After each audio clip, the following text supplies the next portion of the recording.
Good evening. പറയുന്നത് എല്ലാ പേർക്കും കേൾക്കാൻ കഴിയുന്നുണ്ടെന്ന് കരുതുകയാണ്. ഞങ്ങളുടെ വെബിനാർ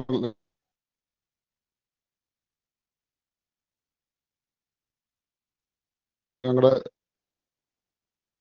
ക്ലാസ്സിൽ പങ്കെടുക്കുന്ന കേരള ബാങ്കിലെ എല്ലാ ഉദ്യോഗസ്ഥരെയും അധ്യാപകനായ സി രവീന്ദ്രനാഥാണ്. അല്പസമയത്തിനകം തന്നെ ക്ലാസ് ആരംഭിക്കും. അതിനു മുമ്പ് ഇൻട്രൊഡക്ഷൻ എന്ന രീതിയിൽ ഒന്ന് രണ്ട് കാര്യം പറയുകയാണ്. നിങ്ങൾ ഈ കേരള ബാങ്കിലെ ഉദ്യോഗസ്ഥരാണ്. നിങ്ങൾക്ക് ഇതിനെ സംബന്ധിച്ച് ഇപ്പോൾ പുതുതായി കേരള ബാങ്കിന്റെ രൂപീകരണത്തിന് ശേഷം ബഹുമാനപ്പെട്ട കേരള സർക്കാർ അംഗീകരിച്ചിട്ടുള്ള റിക്രൂട്ട്മെന്റ് റൂൾസ് പ്രകാരം ഏതൊക്കെ തസ്തികയിലേക്കാണ് പ്രൊമോഷൻ ടെസ്റ്റ് പാസ്സാകേണ്ടതെന്ന് വ്യക്തമായി സർക്കാർ ഉത്തരവ് പുറപ്പെടുവിച്ചിട്ടുണ്ട്. ആ സർക്കാർ ഉത്തരവിന്റെ അടിസ്ഥാനത്തിലാണ് കേരള ബാങ്കിന്റെ മാനേജ്മെന്റ് ഇപ്പോൾ കേരള ബാങ്കിലെ വിവിധങ്ങളായ തസ്തികകളിൽ ജോലി ചെയ്യുന്ന ജീവനക്കാർക്ക് സ്ഥാനക്കയറ്റം ലഭിക്കണമെങ്കിൽ ക്വാളിഫയിങ് ടെസ്റ്റ് പാസ്സാകണമെന്നുള്ള പുതിയ സർക്കുലർ പുറപ്പെടുവിച്ചിട്ടുള്ളത്. അതിനെ ഒരു ഔട്ട്സൈഡ് ഏജൻസിയെ ചുമതലപ്പെടുത്താനാണ് സർക്കാർ അംഗീകരിച്ചിട്ടുള്ള ചട്ടത്തിൽ വ്യക്തമാക്കിയിട്ടുള്ളത്. അതിന്റെ അടിസ്ഥാനത്തിൽ മാനേജ്മെന്റ് IBPS-നെയാണ് ചുമതലപ്പെടുത്തിയിട്ടുള്ളത് എന്നാണ് കേരള ബാങ്കിന്റെ HR വിഭാഗത്തിൽ നിന്ന് അറിയാൻ കഴിഞ്ഞിട്ടുള്ളത്. ഇങ്ങനെ ഒരു ക്വാളിഫയിങ് എക്സാമിനേഷൻ നടത്തി അതിന്റെ വ്യവസ്ഥകൾക്ക് വിധേയമായി പാസ്സാകുന്ന ആളുകൾക്ക് മാത്രമായിരിക്കും സ്ഥാനക്കയറ്റത്തിനുള്ള അർഹത ഉണ്ടാകുന്നത്. ഈ കാര്യങ്ങളൊക്കെ സംബന്ധിച്ച് ബാങ്കിലെ ഉദ്യോഗസ്ഥർ നിലയിൽ നിങ്ങൾക്ക് വ്യക്തമായ കാര്യങ്ങൾ അറിയാമെന്ന് തന്നെ കരുതുകയാണ്. ആ കാര്യങ്ങളിലേക്കൊന്നും പോകുന്നില്ല.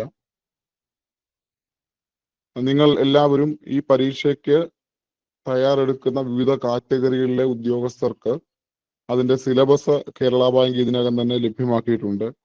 ആ സിലബസ് പ്രധാനമായും ബാങ്കിങ്ങിനെ അടിസ്ഥാനപ്പെടുത്തിയിട്ടുള്ളതാണ്. ഏത് കാറ്റഗറിയുടെ ആണെങ്കിലും ക്ലർക്കാകട്ടെ, അസിസ്റ്റന്റ് മാനേജർ ആകട്ടെ, മാനേജർ ആകട്ടെ, DGM ആകട്ടെ, ഏത് കാറ്റഗറിയുടെയും സിലബസ് പരിശോധിക്കുമ്പോൾ അതിൽ ബാങ്കിങ് കേന്ദ്രീകരിച്ചിട്ടുള്ള ഒരു സിലബസ് ആണ് കേരള ബാങ്ക് പ്രസിദ്ധീകരിച്ചിട്ടുള്ളത്. മുൻകാലങ്ങളിൽ നിന്ന് വ്യത്യസ്തമായി ബാങ്കിങ് മേഖലയിൽ നിരവധിയായ മാറ്റങ്ങൾ അനുദിനം വന്നുകൊണ്ടിരിക്കുന്ന കാലഘട്ടത്തിൽ ബാങ്കിങ് മേഖലയിലെ ഉദ്യോഗസ്ഥരെ കൂടുതൽ കഴിവുറ്റ ആളുകളാക്കി മാറ്റുക എന്നുള്ള ലക്ഷ്യം കൂടി ഈ ഒരു ക്വാളിഫയിങ് എക്സാമിന് ഉണ്ടെന്ന് കരുതുകയാണ്. ഇപ്പോ നമ്മുടെ രാജ്യത്തെ വിവിധങ്ങളായ പൊതുമേഖലാ ബാങ്കുകൾ, റൂറൽ ബാങ്കുകൾ ഇവയെല്ലാം ഇത്തരത്തിൽ ക്വാളിഫയിങ് എക്സാമിനേഷൻസ് നടത്തുന്നുണ്ട്. ഇത് പ്രധാനമായും നാം മനസ്സിലാക്കേണ്ടത് കേരള ബാങ്കിൽ ജോലി ചെയ്യുന്ന ഉദ്യോഗസ്ഥരൊക്കെ ഒരു കോമ്പറ്റീറ്റീവ് എക്സാം പാസ്സായി വന്നിട്ടുള്ള ആളുകളാണ്. ഈ നടക്കാൻ പോകുന്നത് ഒരു കോമ്പറ്റീറ്റീവ് എക്സാം അല്ല, മറിച്ച് ഒരു ക്വാളിഫയിങ് എക്സാം ആണ് നടക്കാൻ വേണ്ടി പോകുന്നത്. ഒരു ക്വാളിഫയിങ് എക്സാം എന്ന് പറയുമ്പോൾ ഒരു നിശ്ചിത ശതമാനം മാർക്ക് വാങ്ങുന്നവരായിരിക്കും ആ ക്വാളിഫയിങ് എക്സാം പാസ്സാകുന്നത്. ഇപ്പോൾ നമ്മുടെ സംസ്ഥാനത്തെ സംസ്ഥാന സർവീസിൽ, സർക്കാർ സർവീസിൽ സേവനത്തിൽ പ്രവേശിക്കുന്ന ഉദ്യോഗസ്ഥർക്ക് കാലങ്ങളായി ഡിപ്പാർട്ട്മെന്റൽ ടെസ്റ്റുകൾ നടത്തുന്നുണ്ട്. അതേ മാതൃകയിലാണ്. ആ ഒരു നിശ്ചിത ശതമാനം മാർക്ക് സ്കോർ ചെയ്യുന്ന ആളുകൾക്ക് മാത്രമായിരിക്കും ഈ പറയുന്ന സ്ഥാനക്കയറ്റത്തിന് അർഹതയുണ്ടാവുക. മറ്റൊന്ന് ഉദ്യോഗസ്ഥരെ സംബന്ധിച്ചുള്ളത് യഥാസമയം സ്ഥാനക്കയറ്റത്തിനുള്ള പരീക്ഷ ക്വാളിഫൈ ചെയ്യുന്നില്ല എങ്കിൽ അവർക്ക് അവരുടെ സീനിയോറിറ്റി നഷ്ടപ്പെടാനും യഥാസമയം പ്രൊമോഷൻ ലഭിക്കാതെ ജൂനിയറായി മാറുവാനും ഒക്കെയുള്ള സാധ്യതയുണ്ട്. ആ കാര്യങ്ങൾ കൂടി നിങ്ങളുടെ ശ്രദ്ധയിൽ ഉണ്ടാകണമെന്നാണ് ചുരുക്കി പറയാനുള്ളത്. ഇതാണ് ചുരുക്കി നിങ്ങളോട് സൂചിപ്പിക്കാനുള്ളത്. ഇന്നിപ്പോൾ നമ്മൾ നടത്താൻ വേണ്ടി ഉദ്ദേശിച്ചിട്ടുള്ളത് ഒരു പൊതുവായിട്ടുള്ള ക്ലാസ് ആണ്. പൊതുവിൽ നിങ്ങളോട് അഭ്യർത്ഥിക്കാനുള്ളത്, ഒത്തിരി ആളുകൾ ജോയിൻ ചെയ്തിട്ടുണ്ട്. മൈക്ക് ആവശ്യമില്ലാതെ ഓണാക്കിയാൽ നമ്മുടെ ക്ലാസ്സിനൊക്കെ ആകെ ബാധിക്കും. അതുകൊണ്ട് വീഡിയോയും മൈക്കും ആവശ്യമില്ലെങ്കിൽ ഓഫ് ചെയ്ത് തന്നെ ചെയ്യണമെന്ന് തന്നെ അറിയിക്കുകയാണ്. ഇന്നത്തെ നമ്മുടെ ക്ലാസ് പ്രധാനമായും ഉദ്ദേശിക്കുന്നത് ഈ മേഖലയിൽ ആദ്യമായി ഒരു പരീക്ഷ വരികയാണ്. ഈ പരീക്ഷ എങ്ങനെ നടക്കും എന്നത് സംബന്ധിച്ച് കേരള ബാങ്കിലെ ഉദ്യോഗസ്ഥർക്ക് തന്നെ വലിയ വ്യക്തത കുറവൊക്കെ ഉണ്ട്. പ്രധാനമായും ഇത് ഒരു ഓൺലൈൻ പരീക്ഷയാകാനാണ് സാധ്യത. ഓൺലൈനായിട്ടായിരിക്കും പരീക്ഷ നടത്തുക. ഒബ്ജക്റ്റീവ് ടൈപ്പ് ചോദ്യങ്ങളാവും ഈ പരീക്ഷയ്ക്ക് ഉണ്ടാവുക.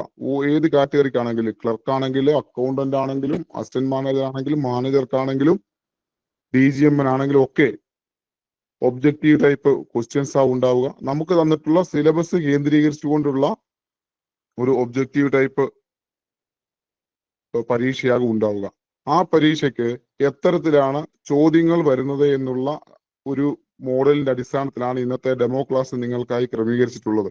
അതായത് ഇന്നത്തെ ഡെമോ ക്ലാസ്സിൽ ഏതെങ്കിലും ഒരു ടോപ്പിക്ക് ആ ടോപ്പിക്കായി തന്നെ വിശദീകരിച്ച് ക്ലാസ് എടുക്കുകയല്ല, മറിച്ച് കേരള ബാങ്ക് നടത്തുവാൻ പോകുന്ന പരീക്ഷയിൽ എങ്ങനെയാണ് നിങ്ങൾക്ക് ഓരോ ടോപ്പിക്കിൽ നിന്നുള്ള ചോദ്യങ്ങൾ വരുന്നത് എന്നുള്ളതിന്റെ അടിസ്ഥാനത്തിലാകും ഇന്നത്തെ ക്ലാസ് എടുക്കുക. അതായത് ഒരു ബാങ്കിങ്ങിലെ ഒരു ടോപ്പിക്കിൽ നിന്നും ആ ടോപ്പിക്കുമായി ബന്ധപ്പെട്ട ക്വസ്റ്റ്യൻസ് നിങ്ങൾക്ക് പ്രസന്റ് ചെയ്ത് നമ്മുടെ അധ്യാപകൻ അതിനെ സംബന്ധിച്ച് നിങ്ങളോട് വിശദീകരിക്കുന്ന രീതിയിലാണ് ഇന്നത്തെ ക്ലാസ് നിങ്ങൾക്ക് അറേഞ്ച് ചെയ്തിട്ടുള്ളത്. ഞാൻ തുടക്കത്തിൽ തന്നെ സൂചിപ്പിച്ചു, നമ്മുടെ ക്ലാസ് കൈകാര്യം ചെയ്യുന്നത് രവീന്ദ്രനാഥ് സാറാണ്. രവീന്ദ്രനാഥ് സാറ് പഞ്ചാബ് നാഷണൽ ബാങ്കിൽ റിട്ടയർഡ് അസിസ്റ്റന്റ് ജനറൽ മാനേജറായി ജോലി ചെയ്ത ആളാണ്. മണിപ്പാൽ യൂണിവേഴ്സിറ്റിയിലെ ഫാക്കൽറ്റിയായി പ്രവർത്തിച്ചിട്ടുള്ള ആളാണ്. അതുപോലെ തന്നെ JIB CIB ക്ലാസുകൾ കഴിഞ്ഞ 2 പതിറ്റാണ്ടായി നമ്മുടെ രാജ്യത്തെ പ്രധാനപ്പെട്ട, നമ്മുടെ സംസ്ഥാനത്തെ മാത്രമല്ല നമ്മുടെ രാജ്യത്തെ പ്രധാനപ്പെട്ട സ്ഥാപനങ്ങൾക്ക് വേണ്ടി ക്ലാസുകൾ കൈകാര്യം ചെയ്യുന്ന ആളാണ് സാറ്. സാറാണ് ഇന്നത്തെ നിങ്ങളുടെ ഒരു ഡെമോ ക്ലാസ് എന്ന രീതിയിൽ സാറായിരിക്കും നിങ്ങൾക്ക് ഇന്ന് ക്ലാസുകൾ എടുക്കുക. അപ്പോ സാറ് അതിനുവേണ്ടി തയ്യാറായിട്ടുണ്ട്. അപ്പോ സാറ് നിങ്ങൾക്ക് ഇന്നത്തെ ക്ലാസ് എടുക്കും. നിങ്ങളെ ശ്രദ്ധിക്കുക. ഒരു കാര്യം പറയാനുള്ളത്, ഇതൊരു ഡെമോ ക്ലാസ് ആണ്. നിങ്ങൾക്ക് അടുത്ത ദിവസം മുതൽ നമ്മൾ ഉദ്ദേശിക്കുന്നത്, സ്ഥാപനം എന്ന നിലയിൽ ഉദ്ദേശിക്കുന്നത്, ഓരോ കാറ്റഗറിക്കും പ്രത്യേകം ക്ലാസ്സുകൾ എന്ന നിലയിലാണ് ഞങ്ങൾ നിശ്ചയിച്ചിട്ടുള്ളത്. ഇപ്പോൾ അക്കൗണ്ടന്റ് തസ്തികയിൽ പ്രൊമോഷന് വേണ്ടി പരീക്ഷ എഴുതുന്ന ആളുകൾക്ക് ആ സിലബസ് അനുസരിച്ചുള്ള ക്ലാസ്, ഇപ്പോൾ അസിസ്റ്റന്റ് മാനേജർ തസ്തികയിൽ ക്വാളിഫിക്കേഷൻ എക്സാം എഴുതുന്ന ആളുകൾക്ക് അവരുടെ സിലബസ് അനുസരിച്ചുള്ള ക്ലാസ് എന്ന നിലയിലായിരിക്കും. ഇപ്പോൾ പൊതുവിൽ എല്ലാ വിഭാഗത്തിനും ഈ പറയുന്ന 5 കാറ്റഗറിക്കും വേണ്ട ഒരു ടോപ്പിക്കിനെ സംബന്ധിച്ചായിരിക്കും സാറ് ക്ലാസ് എടുക്കുക. അടുത്ത ദിവസം മുതലുള്ള റെഗുലർ ബാച്ച് ആരംഭിച്ചതിന് ശേഷമുള്ള ക്ലാസ്സുകൾ ടോപ്പിക് വൈസ് ക്ലാസ് ആയിട്ടായിരിക്കും എടുക്കുക. ഇന്ന് ക്വസ്റ്റ്യൻസിന്റെ അടിസ്ഥാനത്തിൽ എങ്ങനെയാണ് ഈ പരീക്ഷയ്ക്ക് ചോദ്യങ്ങൾ വരുന്നത് എന്നുള്ള നിലയിൽ സാറ് ചോദ്യങ്ങൾ പറയുകയും അത് നിങ്ങൾക്ക് വിശദീകരിച്ച് തരികയും ആയിരിക്കും ചെയ്യുക. അപ്പൊ നമുക്ക് ക്ലാസ് ആരംഭിക്കാം. സാറേ ഓക്കെ ആണല്ലോ? ഓക്കെ സാറേ, നമുക്ക് സ്റ്റാർട്ട് ചെയ്യാം.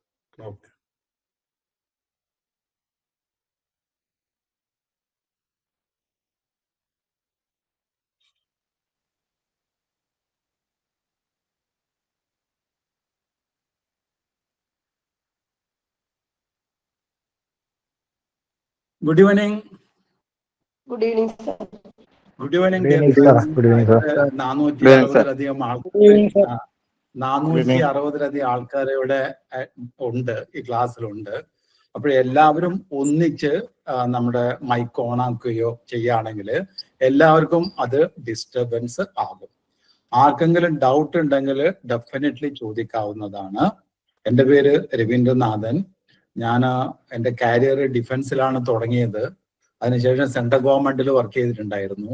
അതിനുശേഷം കുറച്ച് ലേറ്റ് ആയിട്ടാണ് ബാങ്കിൽ ജോയിൻ ചെയ്തത്. പണ്ട് ഇപ്പോഴത്തെ IBPS, institute of banking personnel selection, അവരാണ് മോസ്റ്റ് പ്രോബബ്ലി നിങ്ങളുടെ പരീക്ഷ കണ്ടക്ട് ചെയ്യുന്നത്. അതിനു മുമ്പ് ഒരു BSRB ഉണ്ടായിരുന്നു, banking service recruitment board, public sector ബാങ്കിലേക്കൊക്കെ ആൾക്കാരെ എടുക്കുന്നത്. അതുവഴി ഞാൻ ബാങ്കിൽ ജോയിൻ ചെയ്തു. ഇന്ത്യയിലെ പഞ്ചാബ് നാഷണൽ ബാങ്കിലാണ് വർക്ക് ചെയ്തത്. ഇന്ത്യയിലെ പല ഭാഗങ്ങളിൽ ഞാൻ വർക്ക് ചെയ്തിട്ടുണ്ട്. കൽക്കട്ട, ഡൽഹി, മുംബൈ, ചെന്നൈ, ബാംഗ്ലൂർ, തിരുവനന്തപുരം, ഒരുവിധ എല്ലാ സ്ഥലത്തും ഞാൻ വർക്ക് ചെയ്തിട്ടുണ്ട്. റിട്ടയർമെന്റിന് ശേഷം ഞാൻ മണിപ്പാൽ യൂണിവേഴ്സിറ്റി ഗ്ലോബൽ എഡ്യൂക്കേഷൻ, അവർക്ക് 3 ക്യാമ്പസ് ആണ് ഉള്ളത്, മണിപ്പാലിലും ബാംഗ്ലൂരിലും സിക്കിമിലും. ഇവിടെ മണിപ്പാൽ യൂണിവേഴ്സിറ്റിയിൽ ഞാൻ ക്ലാസ്സുകൾ എടുത്തിട്ടുണ്ടായിരുന്നു. അതുപോലെ തന്നെ Indian institute of banking and finance, ഇന്ത്യയിലത്തെ ബാങ്കുകളെ ഏറ്റവും പ്രധാനപ്പെട്ട ഒരു എക്സാം കണ്ടക്ട് ചെയ്യുന്ന ഒരു ഇൻസ്റ്റിറ്റ്യൂട്ടാണ് Indian institute of banking and finance. അവരാണ് CAB JAB ഒക്കെ കണ്ടക്ട് ചെയ്യുന്നത്. അവരുടെ ക്ലാസ്സുകൾ ഞാൻ റെഗുലറായിട്ട് എടുക്കുന്നുണ്ട്. അത് ബാങ്കിൽ വർക്ക് ചെയ്യുന്നവർക്കാണ് എടുക്കുന്നത്. JAB, CAB, അതുപോലെ തന്നെ MSME, അതുപോലെ CCP is certified credit professional. ക്രെഡിറ്റിനെ പറ്റി കൂടുതൽ ക്ലാസ് എടുക്കുന്നത്. അപ്പൊ ഞാൻ റെഗുലറായിട്ട് ക്ലാസ് എടുക്കുന്നുണ്ട്. അപ്പൊ നിങ്ങൾക്ക് എന്ത് ഡൗട്ട് ഉണ്ടെങ്കിലും നിങ്ങൾക്ക് ചോദിക്കാവുന്നതാണ്. എന്ത് ഡൗട്ട് ഉണ്ടെങ്കിലും നിങ്ങൾക്ക് ചോദിക്കാം. അതിന്റെ ക്ലാരിഫിക്കേഷൻ ഡെഫിനറ്റ്ലി തരും. നമുക്ക് എല്ലാവർക്കും അറിയാം, ആരും അറിവിൽ സമ്പൂർണരല്ല. അപ്പം കഴിയുന്നതും നിങ്ങൾ ചോദിക്കുന്ന ക്വസ്റ്റ്യൻസ് ആൻസർ ഞാൻ അപ്പോഴും തന്നെ തരും. ഇനി അഥവാ പറ്റാത്തതുണ്ടെങ്കിൽ ഡെഫിനറ്റ്ലി അടുത്ത ക്ലാസ്സിൽ അതിന്റെ ക്ലാരിഫിക്കേഷൻ തരുന്നതായിരിക്കും. നമ്മൾ ഇന്ന് സ്റ്റാർട്ട് ചെയ്യുന്നത് AML KYC. AML എന്ന് പറഞ്ഞാൽ anti money laundering. Anti money laundering. KYC എന്ന് പറഞ്ഞാൽ നമ്മൾക്കെല്ലാം അറിയാം, നോ യുവർ കസ്റ്റമർ. നിങ്ങളുടെ കസ്റ്റമറിനെ പറ്റിയിട്ട് നിങ്ങൾ അറിഞ്ഞിരിക്കണം. നിങ്ങളുടെ കസ്റ്റമർ ആരാണ്, അയാൾ എന്താണ് ചെയ്യുന്നത്, അയാൾക്ക് എത്ര വരുമാനമുണ്ട്, എന്തൊക്കെ തരത്തിലുള്ള ട്രാൻസാക്ഷൻ ആണ് അയാൾ ആ അക്കൗണ്ടിലേക്ക് കൂടെ ചെയ്യുന്നത്, അതൊക്കെയാണ് നോ യുവർ കസ്റ്റമർ ഡീറ്റെയിൽസിൽ വരുന്നത്. Anti money laundering. ആരുടെ സൗണ്ട് വരുന്നുണ്ട്? ഒന്ന് മൈക്ക് മ്യൂട്ട് ചെയ്യുകയാണെങ്കിൽ നല്ലതായിരിക്കും, ആർക്കും ഡിസ്റ്റർബൻസ് ആവില്ല. ഹലോ, ഒന്ന് എല്ലാവരും മൈക്ക് മ്യൂട്ട് ചെയ്യുകയാണെങ്കിൽ ആർക്കും ഡിസ്റ്റർബൻസ് വരില്ല. ഞാൻ ആർക്കും ഡൗട്ട് ഉണ്ടോ ചോദിക്കുമ്പോൾ ആ സമയത്ത് മാത്രം നിങ്ങൾ അൺമ്യൂട്ട് ചെയ്തിട്ട് സംസാരിക്കുക. രണ്ടാമത് വരുന്നത് ആന്റി മണി ലോണ്ടറിങ് ആണ്, AML KYC. ഹലോ, ആരുടെ സൗണ്ട് വരുന്നുണ്ടല്ലോ? ഒന്ന് പ്ലീസ് അത് ഒന്ന് മ്യൂട്ട് ചെയ്യുകയാണെങ്കിൽ എല്ലാവർക്കും അത് ഗുണപ്രദമായിരിക്കും. ഓക്കെ. AML ഇത് വളരെ ബാങ്കുകളെ സംബന്ധിച്ചോളം വളരെ ഇമ്പോർട്ടന്റ് ആണ്. AML KYC. AML എന്ന് പറഞ്ഞാൽ anti money laundering. Anti money laundering. Hello, ഞാൻ ഒന്നുകൂടെ എല്ലാവരോടും റിക്വസ്റ്റ് ചെയ്യാണ്, ആരും മൈക്ക് മ്യൂട്ട് എല്ലാവരും മ്യൂട്ട് പൊസിഷനിൽ വെക്കുക, അൺമ്യൂട്ട് ചെയ്യരുത്. ഡൗട്ട് ഉണ്ടെങ്കിൽ മാത്രം ചോദിക്കാൻ മാത്രമേ നിങ്ങൾ അൺമ്യൂട്ട് ചെയ്യാൻ പാടുള്ളൂ. അതർവൈസ് ഈ 100-500 ആൾക്കാർ ഈ അറ്റൻഡ് ചെയ്യുമ്പോൾ എല്ലാവർക്കും അത് ഡിസ്റ്റർബൻസ് ആക്കും. പ്ലീസ്, എല്ലാവർക്കും കൂടെ വേണ്ടിയിട്ടാണ് പറയുന്നത്. AML anti money laundering. എന്താണ് മണി ലോണ്ടറിങ്? നമ്മൾക്കറിയാം എന്താണ് ലോണ്ടറി സർവീസ്. ലോണ്ടറി പറഞ്ഞാൽ വാഷർമാൻ ചെയ്യുന്നത്. എന്താണ് ലോണ്ടറി സർവീസ്? മുഷിഞ്ഞ തുണി അലക്കി വെടുപ്പാക്കി നീറ്റായിട്ട് നമ്മുടെ കയ്യിൽ തരും. അതാണ് ലോണ്ടറി സർവീസ്. മണി ലോണ്ടറിങ് എന്താണ്? കള്ളപ്പണം, തെറ്റായ വഴിക്ക് കിട്ടിയ പണം, ഒരു അണ്ടർലൈങ് ക്രിമിനൽ ആക്ടിവിറ്റിയിലെ കള്ളപ്പണം വരുള്ളൂ. നമ്മൾ ടാക്സ് ഇവേഷൻ, അത് ക്രിമിനൽ ആക്ടിവിറ്റിയാണ്. ബ്രൈബ് ക്രിമിനൽ ആക്ടിവിറ്റിയാണ്. ഡ്രഗ് ട്രാഫിക്കിംഗ് ക്രിമിനൽ ആക്ടിവിറ്റിയാണ്. അങ്ങനെയുള്ള ക്രിമിനൽ ആക്ടിവിറ്റിയിലെ കൂടി കിട്ടിയിരിക്കുന്ന കാശ് ബാങ്കിങ് ചാനലിലേക്ക് കൂടി കള്ളപ്പണം ക്ലീൻ മണിയാക്കി മാറ്റുന്നതാണ് മണി ലോണ്ടറിങ്. അതിനാണ് മണി ലോണ്ടറിങ് എന്ന് പറയുന്നത്. ഇപ്പൊ ആന്റി മണി ലോണ്ടറിങ് എന്ന് പറഞ്ഞാൽ ഈ മണി ലോണ്ടറിങ്, അതായത് കള്ളപ്പണം വെളുപ്പിക്കുന്നത് ബാങ്കിങ് ചാനലിലേക്ക് കൂടി അത് ഇല്ലാതെ ആക്കുക, അതാണ് ആന്റി മണി ലോണ്ടറിങ്. അതിനെന്താണ് വേണ്ടത്? അതിന് അത്യാവശ്യമാണ് KYC, നോ യുവർ കസ്റ്റമർ. നിങ്ങളുടെ കസ്റ്റമറെ പറ്റിയിട്ട് നിങ്ങൾ അറിഞ്ഞിരിക്കണം. അയാൾ എന്താണ്? സപ്പോസ് അയാൾ ഒരു ഗവൺമെന്റ് ഒഫീഷ്യലാണ്. അയാൾക്ക് എത്ര സാലറി കിട്ടുക? മാസത്തിൽ ഒരു പ്രാവശ്യമാണ് അയാൾക്ക് സാലറി കിട്ടുക. അയാളുടെ അക്കൗണ്ടിൽ അയാളുടെ സാലറി നമ്മൾക്കറിയാം ഏകദേശം എത്രയാണെന്ന്. അത് 2-3 പ്രാവശ്യം ക്രെഡിറ്റ് വരുന്നു, വലിയ എമൗണ്ട് വരുന്നു. അപ്പൊ ദർ ഇസ് എ സസ്പീഷ്യൻ. അങ്ങനെ വരുന്ന സസ്പീഷ്യസ് ട്രാൻസാക്ഷൻ ഒക്കെ നമ്മൾ റിപ്പോർട്ട് ചെയ്യണം. ബാങ്കിന്റെ ഉത്തരവാദിത്വത്തിൽ പെട്ടതാണ് ഈ KYC, നോ യുവർ കസ്റ്റമർ. അത് ബാങ്കിന്റെ ഉത്തരവാദിത്വത്തിൽ പെട്ടതാണ്. അപ്പൊ നമുക്ക് ആദ്യം ഇതിന്റെ കുറച്ച് ക്വസ്റ്റ്യൻസ് നോക്കാം. അത് കഴിഞ്ഞിട്ട് നമ്മൾക്ക് ഇന്ന് ഫസ്റ്റ് ആണ്, ഡെമോ ക്ലാസ് ആണ്. നമ്മൾക്ക് ക്വസ്റ്റ്യൻസും അതുപോലെ തന്നെ നോട്ട്സും നമ്മൾ രണ്ടും ഡിസ്കസ് ചെയ്യും. എല്ലാ റെഗുലറായിട്ട് ടോപ്പിക് വൈസ് നമ്മൾ ഡിസ്കസ് ചെയ്യും. ഇത് നമ്മൾ ജസ്റ്റ് ഒരു ഡെമോ ക്ലാസ് മാത്രം ആണ് ഉള്ളത്. ഓക്കെ, ഇപ്പൊ guide lines directions on KYC procedure. ഒരു ബാങ്കുകള് KYC പ്രൊസീജിയർ എന്തൊക്കെയാണ് ഫോളോ ചെയ്യേണ്ടത്, ഇന്ത്യയിലത്തെ ബാങ്കുകള് എന്തൊക്കെ KYC നോ യുവർ പ്രൊസീജിയർ ആണ് ഫോളോ അപ്പ് ചെയ്യേണ്ടത് എന്ന് ബാങ്കുകൾക്ക് ആരാണ് ഇൻസ്ട്രക്ഷൻ കൊടുക്കുന്നത്? ബാങ്കുകൾക്ക് ആരാണ് ഇൻസ്ട്രക്ഷൻ കൊടുക്കുന്നത് എന്നാണ് ആദ്യത്തെ ക്വസ്റ്റ്യൻ. ഗവൺമെന്റ് ഓഫ് ഇന്ത്യ ആണ് ബാങ്കുകൾക്ക് ഇൻസ്ട്രക്ഷൻ കൊടുക്കുന്നത്, ഫൈനാൻസ് മിനിസ്ട്രി ആണ് കൊടുക്കുന്നത്, റിസർവ് ബാങ്ക് ഓഫ് ഇന്ത്യ ആണ്, ഇന്ത്യൻ ബാങ്ക്സ് അസോസിയേഷൻ ആണ്. ആരാണ്? Reserve bank. Definitely reserve bank of ഇന്ത്യയാണ്. ഇന്ത്യയിലത്തെ ബാങ്കുകളെ എല്ലാം കൺട്രോൾ ചെയ്യുന്നത് റിസർവ് ബാങ്ക് ഓഫ് ഇന്ത്യയാണ്. റിസർവ് ബാങ്കിന് പവർ കിട്ടുന്നത് RBI ആക്ട് അല്ല. There is an RBI act, there is a banking regulation act, BR act. അത് made applicable to cooperative societies which are running banks. അത് ആസ് പെർ സെക്ഷൻ 56 മുഖാന്തരാണ് ഈ banking regulation act cooperative ബാങ്കിനും കൂടി applicable ആക്കിയത്. അപ്പൊ എല്ലാ ബാങ്കുകളെയും regulate ചെയ്യുന്നത് RBI ആണ്. അവർക്ക് മെയിൻ ആയിട്ട് പവർ കിട്ടുന്നത് as per banking regulation act. KYC നോംസിൽ വരുന്നത് നമ്മുടെ ബേസിക് ആയിട്ടുള്ള, ഇന്ത്യയിലത്തെ ബേസിക് ആയിട്ടുള്ള നിയമം ഏതാണ്? ആർക്കും പറയാൻ പറ്റുമോ? KYC AML ഇന്ത്യയിലത്തെ ബേസിക് ആയിട്ടുള്ള നിയമം ഏതാണ്? Prevention of money laundering act, കള്ളപ്പണ നിരോധന നിയമം. കള്ളപ്പണ നിരോധന നിയമം. അതില് ബാങ്കുകൾക്ക് കുറെ കാര്യങ്ങൾ വരും. Section 11A and section 12.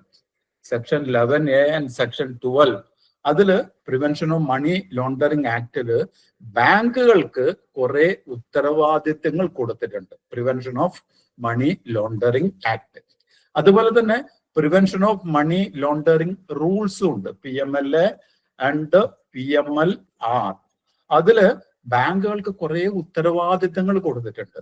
ആ ഉത്തരവാദിത്തങ്ങൾ ബാങ്ക് ചെയ്തേ തീരൂ. ഈ മണി ലോണ്ടറിങ്ങിന്റെ ഏറ്റവും വലിയ പ്രശ്നം എന്താണ്? മണി ലോണ്ടറിങ്, കള്ളപ്പണം വെളുപ്പിക്കുന്നത് ഏതാണെന്നുള്ളത് സെക്ഷൻ 3 ഓഫ് PMLA പറഞ്ഞിട്ടില്ല. പ്രിവെൻഷൻ ഓഫ് മണി ലോണ്ടറിങ് ആക്ടില് സെക്ഷൻ 3 പറഞ്ഞിട്ടുള്ളത് എന്താണ് ഈ മണി ലോണ്ടറിങ്. അതിനകത്ത് പറയുന്നു, ആരെങ്കിലും കള്ളപ്പണം വെളുപ്പിക്കുന്നതില് സഹായിക്കുകയാണെങ്കിൽ, അഥവാ ബാങ്കിലത്തെ ഒരു സ്റ്റാഫ് അയാളെ സഹായിക്കുകയാണെങ്കിൽ അയാളും ഇതേ കുറ്റം ചെയ്തതായിട്ടാണ് ട്രീറ്റ് ചെയ്യുക as per section 3 of prevention of money laundering act. Section 4 പറയുന്നു അയാൾക്ക് 3 കൊല്ലം മുതൽ 7 കൊല്ലം വരെ തടവ് ശിക്ഷ വിധിക്കാം. അപ്പൊ നമ്മൾ ആസ് എ ബാങ്ക് ഒഫീഷ്യൽ ഒരിക്കലും അറിയാതെ നമ്മൾ ഇതിൽ പെട്ടുപോകരുത്. അതുകൊണ്ട് നമ്മൾ ഇതൊക്കെ അറിഞ്ഞിരിക്കേണ്ടത്, ആസ് എ ബാങ്കർ അറിഞ്ഞിരിക്കേണ്ടത് നമ്മുടെ കൂടി ആവശ്യമാണ്. എന്തൊക്കെയാണ് ഇതുള്ളത്? അപ്പൊ ആദ്യത്തിൽ ആർക്കും ഡൗട്ട് ഇല്ലാത്തോ? അടുത്ത് നമ്മൾക്കൊന്ന് നോക്കാം. Which among the following is not an officially valid document? ഒരാള്, ഒരു കസ്റ്റമർ ഒരു അക്കൗണ്ട് തുടങ്ങണമെങ്കിൽ അയാൾക്ക് ഒഫീഷ്യലി വാലിഡ് ഡോക്യുമെന്റ് കൊടുക്കണം. ID പ്രൂഫിന്, ഐഡന്റിറ്റി പ്രൂഫിന് ഒരു ഒഫീഷ്യലി വാലിഡ് ഡോക്യുമെന്റ് ബാങ്കിന് സബ്മിറ്റ് ചെയ്യണം. അത് ഏതൊക്കെയാണെന്ന് RBI ആണ് പ്രിസ്ക്രൈബ് ചെയ്യുന്നത്. അപ്പൊ RBI പ്രിസ്ക്രൈബ് ചെയ്ത ഒഫീഷ്യലി വാലിഡ് ഡോക്യുമെന്റില് താഴെ പറയുന്നത് ഏതാണ് അല്ലാത്തത് എന്നാണ് ചോദ്യം. 6 ഒഫീഷ്യലി വാലിഡ് ഡോക്യുമെന്റ് ID പ്രൂഫിന് കൊടുക്കേണ്ടത്. ഇതിൽ ഏതാണ് അല്ലാത്തത്? Voter ID card, Aadhaar card. Okay, very good. Pan കാർഡാണ് ഒഫീഷ്യലി വാലിഡ് ഡോക്യുമെന്റ് അല്ലാത്തത്. അപ്പൊ നമ്മളിപ്പോ ഡെമോ ക്ലാസ് ആണ് ഇപ്പോഴും എടുക്കുന്നത്. അടുത്തത് ക്ലാസ്സിൽ നമ്മൾ റെഗുലർ ക്ലാസ്സിലേക്ക് പോകുമ്പോൾ ഇപ്പൊ നമ്മള് സാധാരണ ആൾക്കാർ ഇരിക്കുന്നവര് ചിലവര് വളരെ ബ്രൈറ്റ് ആയിട്ടുള്ള ആൾക്കാരുണ്ടാവും, ചിലവരൊരു ആവറേജ് ആൾക്കാരുണ്ടാവും, ചിലർക്ക് പെട്ടെന്ന് ഗ്രാസ്പ് ചെയ്യാൻ പറ്റാത്ത ആൾക്കാരുണ്ടാവും. ഇപ്പൊ ഒരു 100 പേര് ഇരിക്കുന്നുണ്ട്, 10 പേർക്ക് നല്ല വിവരമുള്ളവരാണ്. നമ്മള് ഫാക്കൽറ്റി ഒരു ക്വസ്റ്റ്യൻ ചോദിച്ചു, ഇമ്മീഡിയറ്റ്ലി ആ 10 ആൾക്കാരിൽ ഒരാൾ പെട്ടെന്ന് ആൻസർ പറഞ്ഞു. അപ്പൊ അത് എല്ലാവരിലും എത്തുന്നുണ്ടോ? 100 ആളിലും എത്തുന്നുണ്ടോ? ഇല്ല. അപ്പൊ ആ അറിയാത്തവരായിരിക്കും, അയ്യോ ഞാൻ പറഞ്ഞാല് എന്ത് വിചാരിക്കും, ഇപ്പൊ ഞാൻ പറഞ്ഞാല് എന്തെങ്കിലും വിഷമാവുമോ, ഞാൻ പറയുന്നത് ശരിയാണോ, അങ്ങനെയൊന്നും ഒരിക്കലും വിചാരിക്കരുത്. അവസാനത്തെ ആളും കൂടി മനസ്സിലായാൽ മാത്രമേ ഫാക്കൽറ്റിക്ക് അതിൽ തൃപ്തി വരുള്ളൂ. ആരെങ്കിലും നമ്മൾ റെഗുലർ ക്ലാസ്സിലേക്ക് പോകുമ്പോൾ ആർക്കെങ്കിലും എന്തെങ്കിലും മനസ്സിലാകാത്തതുണ്ടെങ്കിൽ ഡെഫിനറ്റ്ലി അവർ ചോദിക്കണം. എത്ര ആവശ്യം വേണമെങ്കിലും നിങ്ങൾക്ക് അത് പറഞ്ഞ് മനസ്സിലാക്കി തരും. ഓക്കെ, ഇതില് പാൻ കാർഡാണ് ഒഫീഷ്യലി വാലിഡ് ഡോക്യുമെന്റ് അല്ലാത്തത്. 6 ഡോക്യുമെന്റ് ആണ് ഒഫീഷ്യലി വാലിഡ് ഡോക്യുമെന്റ് ആയിട്ട്. ID പ്രൂഫിന് 2 ഉണ്ട്. ഒന്ന് ID പ്രൂഫ്, മറ്റേത് അഡ്രസ് പ്രൂഫ്. ഇത് 2 കൊടുക്കണം. ആര് അക്കൗണ്ട് തുടങ്ങുമ്പോഴും ഈ 2 കൊടുക്കണം, ID proof, address proof. ID പ്രൂഫിലത്തെ അഡ്രസ് തന്നെയാണ് പ്രസന്റ് അഡ്രസ് എങ്കിൽ അത് ഒറ്റൊന്നു മതി. ID പ്രൂഫും അഡ്രസ് പ്രൂഫും അത് തന്നെ മതി. പക്ഷെ അഡ്രസ് പ്രസന്റ് അഡ്രസ് വേറെ ആണെങ്കിൽ വേറെ ഡോക്യുമെന്റ്സ് സബ്മിറ്റ് ചെയ്യേണ്ടി വരും, address proof.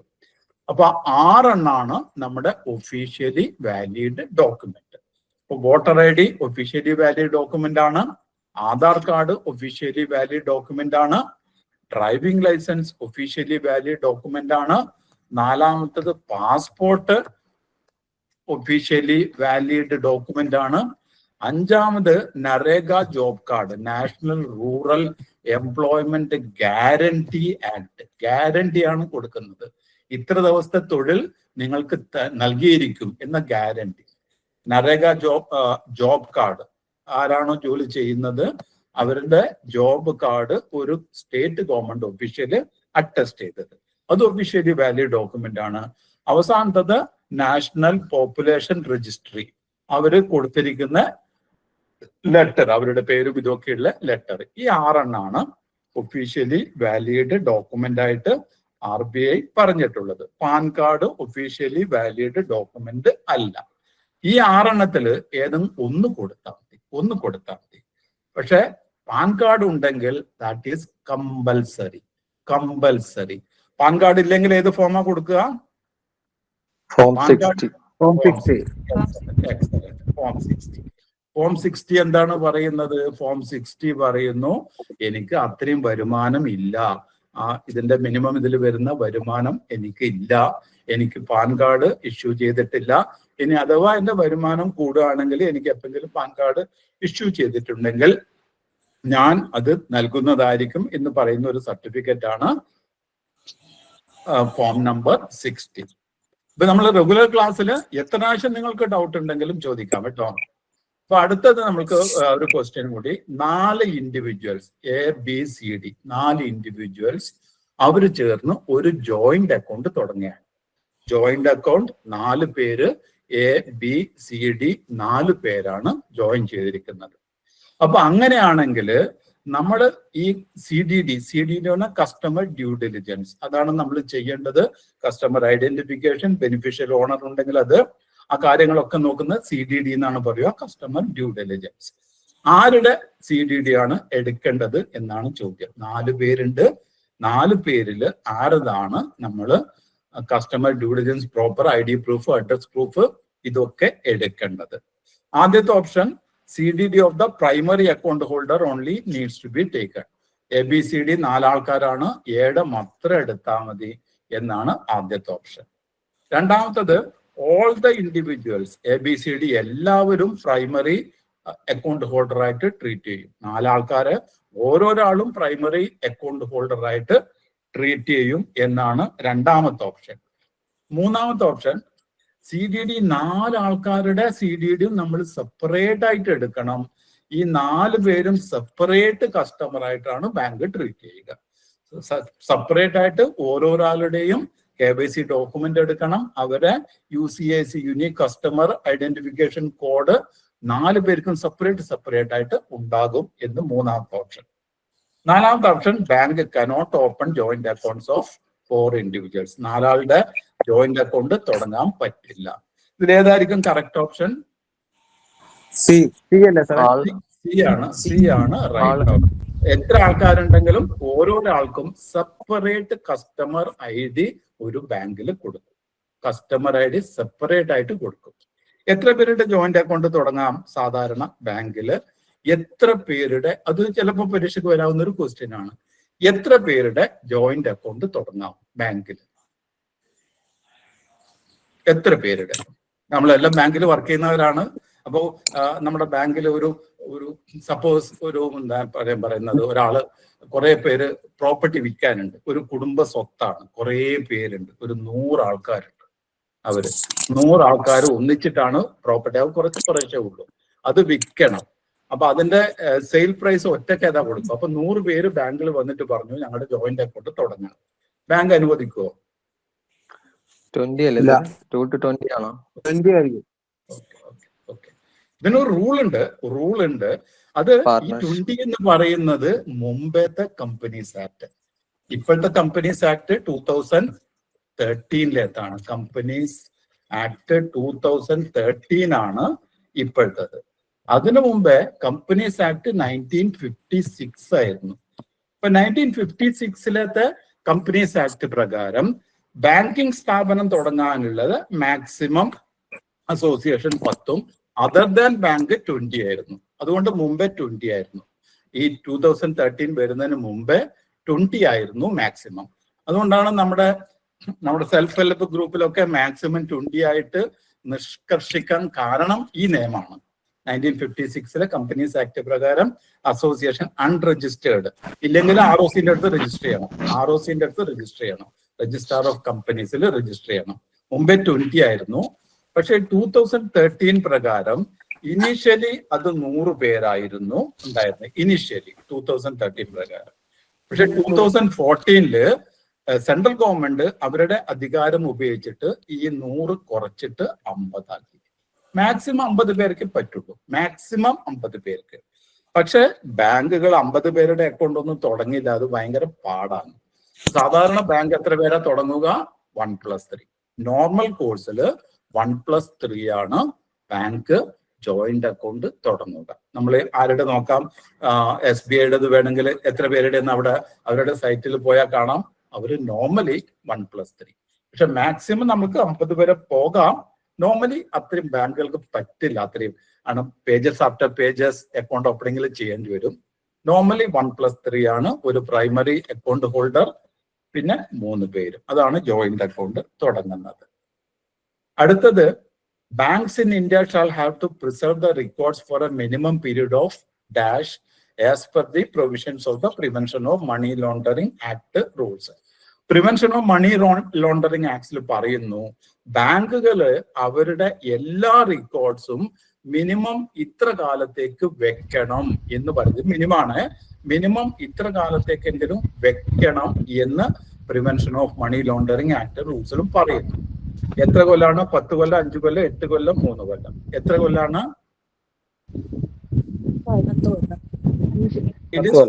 It is 5 years. 5 കൊല്ലത്തേക്ക് മിനിമം വെക്കണം. നമ്മുടെ എല്ലാ റെക്കോർഡും, ഏത് ട്രാൻസാക്ഷൻ അവർക്ക് ഏത് സമയത്തും വന്ന് പരിശോധിക്കാം.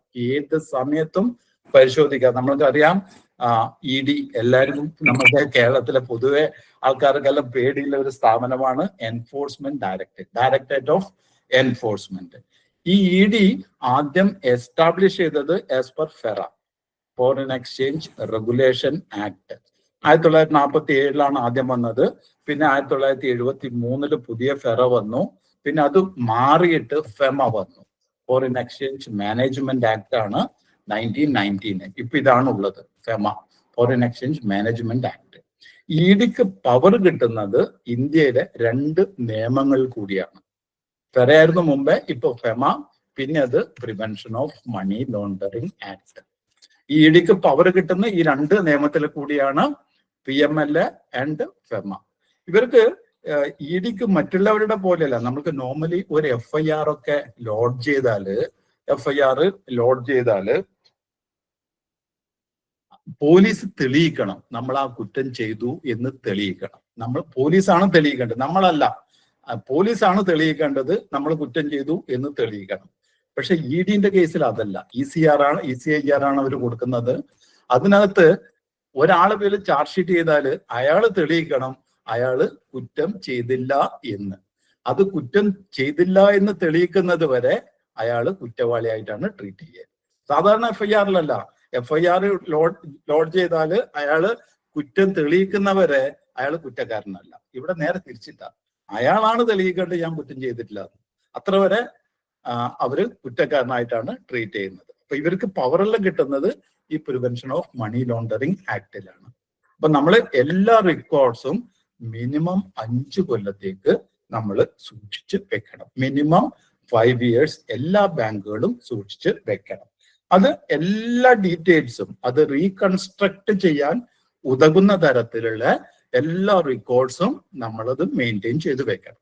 അതേസമയം അക്കൗണ്ട് ഓപ്പണിംഗ് ഫോമും ID പ്രൂഫും ഒക്കെ ആണെങ്കിലോ അത് ഓപ്പൺ ചെയ്ത നാള് മുതൽ 5 കൊല്ലത്തേക്കല്ല, എപ്പോഴാണോ അവർ അക്കൗണ്ട് ക്ലോസ് ചെയ്യുന്നത് അല്ലെങ്കിൽ ബാങ്കർ കസ്റ്റമർ റിലേഷൻഷിപ്പ് എപ്പോഴാണോ ക്ലോസ് ചെയ്യുന്നത് അന്ന് മുതൽ 5 കൊല്ലാണ് അക്കൗണ്ട് ഓപ്പണിംഗ് ഫോമിന്റെ കാലാവധി. മിനിമം പറയുന്നത് 5 കൊല്ലമാണ്.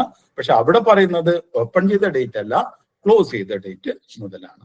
എന്തെങ്കിലും നമ്മളെ റെഗുലർ ക്ലാസ്സിൽ ഇതിനെ സംബന്ധിച്ചുള്ള എന്ത് ഡൗട്ട് ഉണ്ടെങ്കിലും നിങ്ങൾക്ക് ചോദിക്കാവുന്നതാണ്. അടുത്തത്, which among the following set the standard prudential norms to be followed by banks globally? Globally എല്ലാ ബാങ്കുകളും, ഇന്ത്യയിൽ അടക്കമുള്ള ബാങ്കുകൾ ആര് പറയുന്ന സ്റ്റാൻഡേർഡ് പ്രൂഡൻഷ്യൽ നോംസ് ആണ് ഫോളോ ചെയ്യുന്നത്? ഇന്ത്യയിൽ RBI ബാങ്കുകൾക്കും പ്രിസ്ക്രൈബ് ചെയ്യുന്നത് ബേസ്ഡ് ഓൺ ആ സ്ഥാപനം പറഞ്ഞതാണ്. BCBS, FATF ഉള്ളൂ, 3 ഇല്ല. FIU, IND, IMF ഇതെല്ലാം പേര് കേൾക്കാത്തതാണോ? BCBS എന്ന് പറഞ്ഞാൽ ബേസൽ കമ്മിറ്റി. ബേസൽ കമ്മിറ്റിയാണ് പറഞ്ഞിട്ടുള്ളത് ബാങ്കുകളുടെ ക്യാപിറ്റൽ എത്ര വേണം, അവരുടെ CRAR എന്താണ്, അവരുടെ KYC ഡീറ്റെയിൽസ്, ഇതൊക്കെ പറഞ്ഞിട്ട് Basel committee on banking supervision, അതാണ് BCBS. Basel committee on banking supervision. നമുക്ക് റെഗുലർ ക്ലാസ്സിൽ ഇതൊക്കെ വിശദമായിട്ട് പഠിക്കാവുന്നതാണ്. Basel committee on banking supervision. അപ്പൊ RBI ഒക്കെ അതിൽ മെമ്പറാണ്. FATF എന്ന് പറഞ്ഞാൽ financial action task force. Financial action task force അതൊരു ഗ്ലോബൽ വാച്ച് ഡോഗാണ്. ഈ ആന്റി മണി ലോണ്ടറിങ്, അതുപോലെ തന്നെ ടെററിസം ഫിനാൻസ്, ഇതൊക്കെ ഒഴിവാക്കാനുള്ള ഒരു വാച്ച് ഡോഗാണ് FATF, financial action task force. CFT, that is combating financing of terrorism, AML, anti money laundering, ഇതിനൊക്കെ വേണ്ടിയിട്ടുള്ള ഒരു ഇന്റർനാഷണൽ വാച്ച് ഡോഗാണ് FATF. അവരാണ് രാജ്യങ്ങൾ, അത് ഫോളോ ചെയ്യാത്ത രാജ്യങ്ങളെ 2 തരത്തിലെ ലിസ്റ്റിൽ പെടുത്തുന്നു: black list and grey list. Black list, grey list. Black ലിസ്റ്റില് FATF ഒരു രാജ്യത്തിനെ പെടുത്തിയാല് ആ രാജ്യത്തിന് IMF-ഉം ഇവരൊന്നും ലോണുകളും ഒന്നും കൊടുക്കില്ല. 3 രാജ്യങ്ങളാണ് ഇപ്പോഴുള്ളത്: Iran, Myanmar and north Korea. 3 രാജ്യങ്ങളാണ് ഇപ്പോഴുള്ളത്. അതുപോലെ തന്നെ ഗ്രേ ലിസ്റ്റില് മുമ്പേ പാകിസ്ഥാൻ ഉണ്ടായിരുന്നു, ഇപ്പോഴും പാകിസ്ഥാൻ ഇല്ല. FIU ഇന്ത്യ പറഞ്ഞ financial intelligence unit India. FIU IND, FIU എന്ന് പറഞ്ഞാൽ ഫൈനാൻഷ്യൽ ഇന്റലിജൻസ് യൂണിറ്റ്. എല്ലാ ബാങ്കുകളും റിപ്പോർട്ടിങ് ചെയ്യണം. നമുക്ക് കുറെ ട്രാൻസാക്ഷൻ, ക്യാഷ് ട്രാൻസാക്ഷൻ റിപ്പോർട്ട് ബാങ്കുകളൊക്കെ റിപ്പോർട്ട് ചെയ്യേണ്ടതാണ്. ഒരു മാസത്തില് 10 ലക്ഷത്തിൽ കൂടുതൽ ക്യാഷ് ഡെപ്പോസിറ്റോ വിഡ്രോവലോ ഒരു അക്കൗണ്ടിൽ ഉണ്ടെങ്കിൽ അത് റിപ്പോർട്ട് ചെയ്യണം ബാങ്ക്.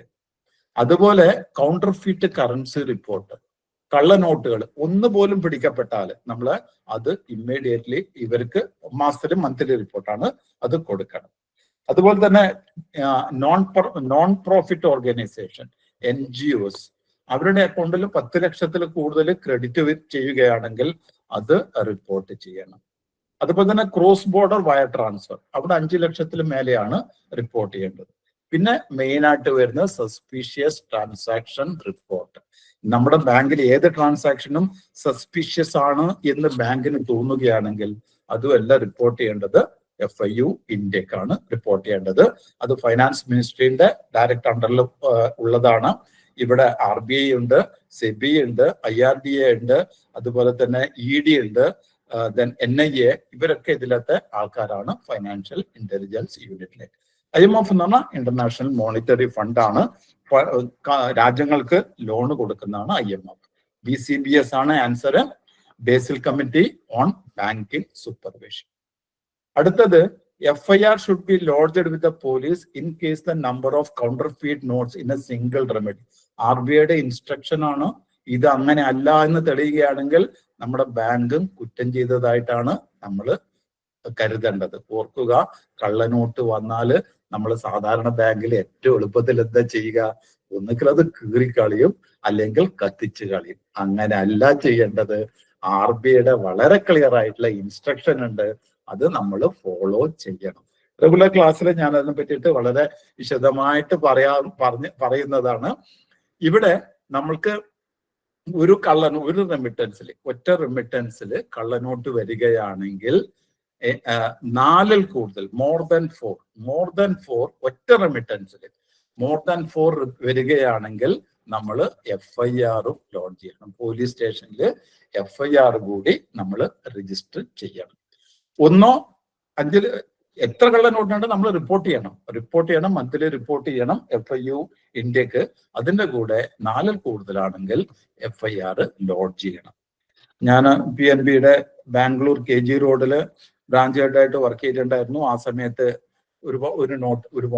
ഒത്തിരി കൂടുതൽ കള്ളനോട്ട് വന്നു. അത് നമ്മൾ റിപ്പോർട്ട് ചെയ്തിട്ടുണ്ടായിരുന്നു. പാവത്തിന് വേറെ ആൾ കൊടുത്തതാണ്, ചീറ്റ് ചെയ്താണ്. ഇതൊക്കെ വിശദമായിട്ട് അന്ന് പിടിക്കപ്പെട്ടിട്ടുണ്ടായിരുന്നു. അപ്പൊ നമ്മൾ 4ൽ കൂടുതൽ കള്ളനോട്ട് ഒരു റെമിറ്റൻസിൽ വരികയാണെങ്കിൽ അത് റിപ്പോർട്ട് ചെയ്യുക എന്നതുകൂടി, FIR ഫയൽ ചെയ്യുക എന്നതുകൂടി ബാങ്കിന്റെ കർത്തവ്യത്തിൽ പെടുന്നതാണ്. ഇതൊന്നും നമ്മൾ ചെയ്തില്ലെങ്കിൽ നേരത്തെ പറഞ്ഞ പോലെ മണി ലോണ്ടറിംഗിൽ നമ്മുടെ കൂടെ കുറ്റക്കാരനായിട്ട് ട്രീറ്റ് ചെയ്യപ്പെടും. പിന്നെ effective implementation of the know your employee. No your customer പോലെ തന്നെ നോ യുവർ എംപ്ലോയി. നിങ്ങളുടെ സ്റ്റാഫിനെ പറ്റി നിങ്ങൾ അറിഞ്ഞിരിക്കണം. ഒരു ബാങ്ക് ആ ബാങ്കിലെടുത്ത സ്റ്റാഫിനെ പറ്റിയിട്ട് അറിഞ്ഞിരിക്കണം. അതിനും ഗൈഡ് ലൈൻസ് ഉണ്ട്. Effective implementation of the know your employee. നമ്മൾ ആദ്യം നമ്മുടെ കൂടെ വർക്ക് ചെയ്യുന്നവരാരാന്ന് അറിയണ്ടേ, അവരെങ്ങനെയുള്ള ആൾക്കാരാണെന്ന് അറിയണ്ടേ, അതും കൂടെ അറിയണം. For effective implementation of the know your employee guidelines by the bank, the bank should adopt which among the following measures. താഴെ പറയുന്നതിൽ ഏതാണ് ബാങ്ക് ഫോളോ ചെയ്യേണ്ടത്? Verifying lifestyle of the employee, periodic job rotation of the employee, not buying the cheque payable to the employee, providing proper training on KYC AML to the employee. ഏതായിരിക്കാം നമ്മൾ ശ്രദ്ധിക്കേണ്ടത്? ഒരു സ്റ്റാഫിന്റെ കാര്യത്തില് bank ശ്രദ്ധിക്കേണ്ടത് ഈ പറയുന്നതിൽ ഏതായിരിക്കും? റൊട്ടേഷൻ നോ യുവർ എംപ്ലോയി അല്ലല്ലേ. റൊട്ടേഷൻ എന്ന് പറഞ്ഞാൽ ഒരു സീറ്റിൽ തന്നെ അയാൾ വർക്ക് ചെയ്യുമ്പോൾ അവിടെ സ്ഥാപിത താല്പര്യം ആൾക്ക് വരാം. അതില്ലാതിരിക്കാൻ വേണ്ടിയിട്ടാണ് ബാങ്ക് റൊട്ടേറ്റ് ചെയ്യുന്നത്. നമ്മൾ ഇയാള് നേരെ വഴിക്കല്ല ചെയ്യുന്നത്, തെറ്റായിട്ടാണോ ചെയ്യുന്നത്, എങ്ങനെയാണ് മനസ്സിലാക്കുന്നത്? Verifying the life style of the employee. അയാൾ എങ്ങനെയാണ്, അയാൾക്കറിയാം, നമ്മൾക്കറിയാം അയാൾ 20,000 രൂപയാണ് ശമ്പളം, അല്ലെ 30,000 രൂപയാണ് ശമ്പളം. പക്ഷെ അയാൾ ഒരു ദിവസം ചെലവാക്കുന്നത് അതിൽ കൂടുതലാണ്. അയാൾ വീട്ടിലുണ്ടെങ്കിൽ ഓക്കെ, നമ്മൾ അറിഞ്ഞിരിക്കണം. അപ്പൊ ഇതിന്റെ കൂടെ നോ യുവർ കസ്റ്റമർ അറിയുന്നത് പോലെ തന്നെ നോ യുവർ എംപ്ലോയി കൂടി അറിയേണ്ടത് ബാങ്കിന്റെ ഉത്തരവാദിത്തത്തിൽ പെട്ടതാണ്. ഇതിനകത്ത് ഒരുപാട് കോൺസെപ്റ്റ് ഉണ്ട്. നമ്മൾ ബ്ലാങ്ക് ഐ എന്നുള്ളൊരു കോൺസെപ്റ്റ് ഉണ്ട്, 4I എന്നുള്ളൊരു കോൺസെപ്റ്റ് ഉണ്ട്. നമ്മൾ ഒരു കുറ്റം നടക്കുമ്പോൾ ബാങ്കിൽ ഒരു കുറ്റം, മണി ലോണ്ടറിങ്, ഞാൻ നേരത്തെ പറഞ്ഞു, നമ്മൾ അറിയാതെ നമ്മളെ ബാങ്കിലേക്ക് കൂടി കുറെ ന്യൂഡൽഹിയിൽ കുറെ ബാങ്കുകൾ അവർ ഫോറിനിലേക്ക് റെമിറ്റൻസ് അയച്ചു. അത് പ്രോപ്പർ ആയിരുന്നില്ല. അവസാനം അവരൊക്കെ പിടിച്ചു, ബാങ്കിലത്തെ എംപ്ലോയീസിനൊക്കെ അവർക്കൊക്കെ ജയിലിൽ കിടക്കേണ്ട അവസ്ഥ വന്നു. അപ്പൊ നമ്മൾ ചിലപ്പോൾ അറിയാതെ ആയിരിക്കും ചെയ്യുന്നത്. അങ്ങനെ ആകാൻ പാടില്ല. നമ്മള് KYCനെ പറ്റിയിട്ട് നമ്മൾ അറിഞ്ഞിരിക്കണം. അപ്പൊ നമ്മളിപ്പം ഈ കുറ്റം വരുമ്പോൾ ചില എംപ്ലോയി അറിഞ്ഞുകൊണ്ട് സപ്പോർട്ട് ചെയ്യും. കണ്ടില്ല, ഞാൻ കണ്ണടക്കും അവിടെ, അത് നടക്കുമ്പോൾ കണ്ണടച്ചാല് ഞാൻ അറിയില്ല, അതാണത്. വേറൊന്നുമില്ല, 4I കോൺസെപ്റ്റ് ആണ്. 4I കോൺസെപ്റ്റ് പറഞ്ഞാല് ബാങ്കിൽ നമ്മൾക്കറിയാം എല്ലാം ചെയ്യുമ്പോൾ ഒരു ചെക്കർ ഉണ്ടാകും, ഒരു പോസ്റ്റ് ചെയ്യുന്ന ആളിനെ വെരിഫൈ ചെയ്യുന്ന ആൾക്കാരുണ്ടാകും. അപ്പൊ 4 പേരും പ്രോപ്പറായിട്ട് നോക്കുന്ന, 2 പേരും പ്രോപ്പറായിട്ട് നോക്കുന്നതാണ് 4I കോൺസെപ്റ്റ്. നമ്മൾ എപ്പോഴും കണ്ണടയ്ക്കാൻ പാടില്ല. ഇങ്ങനെ എന്തെങ്കിലും വരുമ്പോൾ നമ്മൾ പ്രോപ്പറായിട്ട് അത് വേണ്ട ചെയ്യണം. ഇല്ലെങ്കിൽ നമ്മളും അതിൻ്റെ കൂടെ കുറ്റക്കാരനായിട്ട് ട്രീറ്റ് ചെയ്യപ്പെടും. അതുകൊണ്ടാണ് പറയുന്നത് നമ്മൾ ഒരിക്കലും നമ്മുടെ കാര്യം നോക്കണ്ടേ. നമ്മൾ ഒരാൾ കുറ്റം ചെയ്തതിന് അയാളെ ഒരിക്കലും നമ്മൾ സപ്പോർട്ട് ചെയ്യരുത്. ഇപ്പൊ ED ഒക്കെ വന്നിട്ട് അവസാനം ഇപ്പൊ നടന്നതാണ്. നമ്മളെ ന്യൂഡൽഹിയിൽ കുറെ ബാങ്ക് എംപ്ലോയീസിന് പ്രശ്നം വന്നതാണ്. അപ്പൊ അടുത്തത് ഇഫ് എ കൗണ്ടർഫീറ്റ് കള്ളനോട്ട് കൗണ്ടറിൽ ഒരാൾ കൊണ്ടുവന്ന് കൊടുത്തു. അപ്പൊ ഇങ്ങനെ കൊണ്ടു കൊടുത്താല് അതൊരിക്കലും അയാൾക്ക് തിരിച്ചു കൊടുക്കാൻ പാടില്ല. നമ്മൾ എന്താ ചെയ്യേണ്ടത്? അത് ഇമ്പൗണ്ട് ചെയ്യണം. ഇമ്പൗണ്ട് ചെയ്യാന്ന് പറഞ്ഞാൽ എന്താണ്? പിടിച്ചു വെക്കണം, നമ്മൾ കൊടുക്കരുത്. എന്നിട്ട് അതിനകത്തൊരു സീലുണ്ട്, കൗണ്ടർഫീറ്റ് നോട്ട് എന്നുള്ള ഒരു സീലുണ്ട്, വലിയ സീലുണ്ടാകും. അത് അതിനകത്ത് അടിക്കണം. പിന്നെ അത് യൂസ് ചെയ്യാൻ പറ്റില്ല. അതാണ് മെയിനായിട്ട്. അത് ഇമ്പൗണ്ട് ചെയ്യണം. പിന്നെ ആരാണോ ആ നോട്ടും കൊണ്ട് വന്നത് അവർക്ക് നമ്മൾ റെസീറ്റ് ഇഷ്യൂ ചെയ്യണം. കള്ളനോട്ടാണ്. ഇതാണ് നിയമം ഇതാണ്. നമ്മൾ പലപ്പോഴും ബാങ്കിൽ ഇത് ചെയ്യാറില്ല എന്നുള്ളത് വേറെ, പക്ഷെ ഇതാണ് നിയമം നമ്മൾ അറിഞ്ഞിരിക്കണം. റെസീറ്റ് കൂടി ആരാണോ അത് കൊണ്ടുവന്നിട്ടുള്ളത് അവർക്ക് നമ്മൾ കൊടുക്കണം, റെസീറ്റ് കൊടുക്കണം. ഈ റെസീറ്റ് ആരാണ് സൈൻ ചെയ്യേണ്ടത്? ഈ റെസീറ്റ് സൈൻ ചെയ്യേണ്ടത്? Cashier and the tenderer. ആരാണോ റിമിറ്റ് ചെയ്തത് അയാളും കാഷ്യറും. ആരുടെ ഒരു സൗണ്ട് വരുന്നുണ്ട്? ഒന്ന് ആരുടെ സൗണ്ട് വരുന്നുണ്ട്? ഒന്ന് മ്യൂട്ട് ചെയ്യോ? ഹലോ, ഒന്ന് മ്യൂട്ട് ചെയ്യോ? ടെൻഡറർ ആരാണോ റിമിറ്റ് ചെയ്തത് അയാള്, branch head and the cashier. ആർക്കെങ്കിലും ഐഡിയ ഉണ്ടോ ആരാ സൈൻ ചെയ്യേണ്ടതെന്ന്? ഈ റെസീറ്റ് കാഷ്യറും അല്ല, ആണ് റൈറ്റ് ഓപ്ഷൻ. കസ്റ്റമറും ആരാണോ പൈസ കൊണ്ടുവന്നത് ആ കസ്റ്റമറും കാഷ്യറും അവരാണ് സൈൻ ചെയ്യേണ്ടത്. ഇനി അഥവാ ഈ പൈസ കൊണ്ടുവന്ന ആൾ ഞാൻ ഒപ്പിടില്ല എന്ന് പറയുകയാണെങ്കിലോ അയാൾ വേണ്ട, കാഷ്യർ ഒപ്പിടണം. കാഷ്യർ ഒപ്പിട്ടിട്ട് കൊടുക്കുക. അയാൾ ഒപ്പിടുന്നില്ല, വേണ്ട, പ്രശ്നമില്ല, കാഷ്യർ ഒപ്പിട്ട് കൊടുക്കണം. ഇതാണ് നിയമം. നമ്മൾ പലപ്പോഴും ചെയ്യല്, നമ്മൾ ദിവസം കാണുന്ന ആളായിരിക്കും. അപ്പൊ നമ്മൾ പറയും അയ്യോ ഇത് വേണ്ട, ഇത് കീറിക്കളയാ, കത്തിച്ച് കളയാ, അങ്ങനെയൊക്കെയാണ്. നിയമം നമ്മൾ അറിഞ്ഞിരിക്കണം. അതുകൊണ്ടാണ് ഇത് പറയുന്നത്. നമ്മൾ IBPS പരീക്ഷയാണെങ്കിൽ അവര് കൊണ്ടുവരാണെങ്കിൽ institute of banking personnel selection, IBPS ആണ് മോസ്റ്റ് പ്രോബബ്ലി നിങ്ങൾ പരീക്ഷയ്ക്ക് പ്രിപ്പയർ ചെയ്യുന്നത്. ക്വസ്റ്റ്യനൊക്കെ പ്രിപ്പയർ ചെയ്യുക മോസ്റ്റ് പ്രോബബ്ലി. ഫൈനൽ വന്നിട്ടില്ല. IBPS institute for banking personnel selection. ഇത് പബ്ലിക് സെക്ടർ ബാങ്കിലത്തെ സ്റ്റാഫിന്റെ സെലക്ഷൻ നടത്തുന്നതാണ്. ഇതൊരു ഒട്ടോണമസ് ബോഡിയാണ്. പക്ഷെ ഇത് ഫൈനാൻസ് മിനിസ്ട്രിയുടെ അണ്ടറിലാണ്. ഏതാ നോട്ടിന്റെ ഏത് ഭാഗത്താണ് ഒപ്പിടേണ്ടത്? അതൊരു റെസീറ്റ് ആണ്. നോട്ടിന്റെ അല്ല, റെസീറ്റ് അല്ലേ നമ്മൾ ഇഷ്യൂ ചെയ്യുന്നത്. We are issuing a receipt.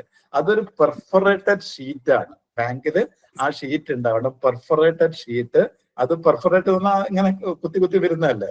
നമ്മൾ അതിന്റെ ഒരു പോർഷൻ സൈൻ ചെയ്തിട്ട് ഒരു പോർഷൻ നമ്മുടെ അടുത്ത് ഉണ്ടാകും, മറ്റേ പോർഷൻ അവർക്ക് കൊടുക്കണം. ഇതൊരു പെർഫറേറ്റഡ് ഷീറ്റ് ആണ്. ആ ഷീറ്റിന്റെ ഒരു ഭാഗം കസ്റ്റമർക്ക് കൊടുക്കണം, ഒരു ഭാഗം നമ്മളടുത്ത് റെക്കോർഡ് ഉണ്ടാകണം.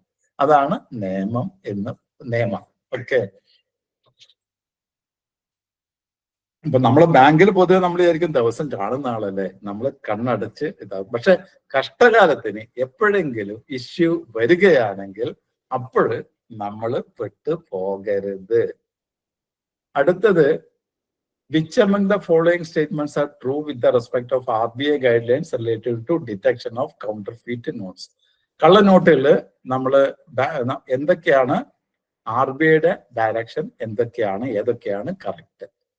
Banknotes tendered over the counter or received through bulk cash at the currency chest should be examined for authenticity through machine. നമ്മുടെ ബാങ്കിൽ നോട്ട് വരുമ്പോൾ കള്ളനോട്ടാണോ അല്ലയോ എന്ന് നമ്മൾ മെഷീൻ ഉണ്ട്, കള്ളനോട്ട് കണ്ടുപിടിക്കുന്ന മെഷീൻ ഉണ്ട്. ആ മെഷീനിൽ കൂടി നമ്മൾ ചെക്ക് ചെയ്യണം. അത് RBIയുടെ ഇൻസ്ട്രക്ഷൻ ആണ്. No credit to be given to the customer against the counterfeit. Counterfeit note, കള്ളനോട്ട് തന്നതിന് എഗൻസ്റ്റ് ക്രെഡിറ്റ് ഒരിക്കലും കൊടുക്കാൻ പാടില്ല. അതും ഇവരുടെ കറക്റ്റ് ഓപ്ഷൻ ആണ്. Under no circumstances the counterfeit note should be returned to the tenderer. അവർക്ക് ഒരിക്കലും Yes. തിരിച്ചു കൊടുക്കരുത്. അതും റൈറ്റ് ശരി. ഓപ്ഷൻ ആണ്. Failure of the banks to impound the counterfeit notes detected at their end will be construed as willful involvement. RBI പറയുന്നു, നിങ്ങൾ ഇങ്ങനെ ചെയ്താല് നിങ്ങളും അതില് പ്രതി ആണ്. ഇതാണ് ഞാൻ നേരത്തെ പറഞ്ഞ കാര്യം. RBI പറയുന്നു, നമ്മള് അങ്ങനൊന്നും ഉദ്ദേശിച്ചിട്ടല്ല ചെയ്യുന്നത്, പക്ഷെ ഇത് ചെയ്തില്ലെങ്കിൽ നമ്മൾ ആ നോട്ട് അയാൾക്ക് തിരിച്ചു കൊടുക്കുകയാണെങ്കിൽ നമ്മളും അതില് ഭാഗം ആണ് എന്ന് പറയും. Involvement of the bank concerned in circulating counterfeit notes and penalty will be imposed for violation. നമ്മളും അത് പ്രതിയാകും. അതുകൊണ്ടാണ് പറയുന്നത്, പല നിയമങ്ങളും നമ്മൾ അത്ര നോക്കാറില്ല, പക്ഷെ നമ്മുടെ കഷ്ടകാലത്തിന് ഇതിൽ ഏതെങ്കിലും പെട്ടുപോയാൽ നമ്മളും പ്രശ്നത്തിൽ ആകും. അപ്പൊ ഇതിൽ RBIയുടെ വളരെ ക്ലിയർ ആയിട്ടുള്ള ഗൈഡ് ലൈൻസും ഇൻസ്ട്രക്ഷനും ഉള്ളതാണ്. ഈ 4ഉം ഉള്ളതാണ്. അപ്പൊ ഇതിന്റെ ഓപ്ഷൻ ചിലപ്പോൾ ഇങ്ങനെ പരീക്ഷ വരാം, ഇങ്ങനെ സ്റ്റേറ്റ്മെന്റ് കൊടുത്തിട്ട് ഏതൊക്കെയാണ് കറക്റ്റ്. അപ്പൊ ഇതിൽ 1, 2, 3, 4 എല്ലാം കറക്റ്റ് ആണ്. അപ്പൊ ഇതാണ് അതിന്റെ റൈറ്റ് ഓപ്ഷൻ ആയിട്ട് വരുന്നത്. അപ്പൊ നമ്മുടെ 10ാമത്തെ ലാസ്റ്റില് ഒന്നും കൂടെ ഇട്ടിട്ട് നമ്മൾക്ക് തൽക്കാലം ഈ MCQs ഇവിടെ സ്റ്റോപ്പ് ചെയ്യാം. പിന്നെ നോട്ട്സ് നമുക്ക് നോക്കാം. Okay, which among the following are the key elements of the KYC policy? KYC policy എല്ലാ ബാങ്കിനും KYC പോളിസി വേണം. എല്ലാ ബാങ്കിനും അവരുടേതായ KYC പോളിസി വേണം. ഇത് കൊല്ലത്തിൽ മാറും. നമ്മൾ ബാങ്കില് ഒരുപാട് നിയമങ്ങൾ മാറി മാറി വരുന്നുണ്ട് അല്ലെ, ഒരുപാട് നിയമങ്ങൾ മാറി മാറി വരുന്നുണ്ട്. ഇപ്പോഴും നമുക്ക് എത്ര പേർക്ക് നോമിനേഷൻ കൊടുക്കാം? നോമിനേഷൻ ബാങ്കില് എത്ര പേർക്ക് കൊടുക്കാം? നോമിനേഷൻ നമ്മളൊരു പുതിയ നിയമം വന്നത്, പുതിയ നമ്മുടെ പാർലമെന്റ് പാസ്സാക്കി, banking laws amendment act. Banking laws amendment act, അതാണ് ഇതിന്റെ പേര്. 2025. ഇതില് RBI ആക്ടിൽ അമെൻഡ്മെന്റ് വന്നു, DR ആക്ടിൽ അമെൻഡ്മെന്റ് വന്നു, SBI ആക്ടിൽ അമെൻഡ്മെന്റ് വന്നു. അതുപോലെ തന്നെ പബ്ലിക് സെക്ടർ ബാങ്ക്. എത്ര പബ്ലിക് സെക്ടർ ബാങ്കാണ് ഇപ്പൊ ടോട്ടൽ ഉള്ളത്? എത്ര PSBs ആണുള്ളത്? പബ്ലിക് സെക്ടർ ബാങ്ക്സ് ഇന്ത്യയില് എത്ര പബ്ലിക് സെക്ടർ ബാങ്ക് ആണ് ഉള്ളത് ഇന്ത്യയില്?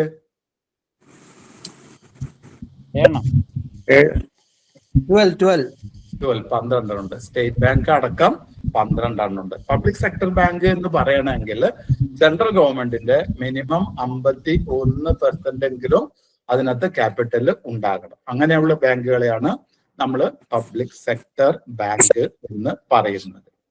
ബാങ്കിങ് എന്താണെന്ന് എവിടെയാണ് ഡിഫൈൻ ചെയ്തിട്ടുള്ളത്? വാട്ട് ഈസ് ബാങ്കിങ് എവിടെയാണ് ഡിഫൈൻ ചെയ്തിട്ടുള്ളത്? എവിടെയാണ് ഇതിന്റെ ഡെഫിനിഷൻ കൊടുത്തിട്ടുള്ളത്? എവിടെയാ കൊടുത്തിട്ടുള്ളത്? എവിടെ? DR Act ഏത് section? Section 5B. Section 5B of banking regulation ആക്ടിലാണ് എന്താണ് ബാങ്കിങ് എന്ന് പറഞ്ഞിട്ടുള്ളത്. അത് പ്രകാരം എന്താണ് ബാങ്കിങ് ഈസ്? എന്താണ് ആർക്കെങ്കിലും പറയാൻ പറ്റുമോ definition? accepting deposits and lending for the purpose of lending. ഇത് രണ്ടാണ് മെയിൻ ആയിട്ട് പറയുന്നത്. Accepting deposit from the public. Deposit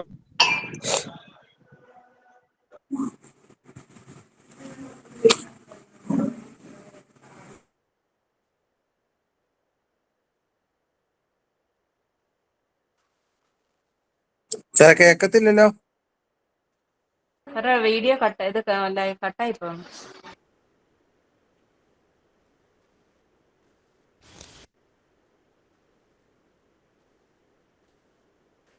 കേൾക്കാൻ പാടില്ല. കേക്കുന്നില്ല സാറേ. സാർ ഇപ്പൊ സംസാരിച്ചോളൊന്നും കുഴപ്പമില്ല. കറക്റ്റ് ചെയ്തപ്പോ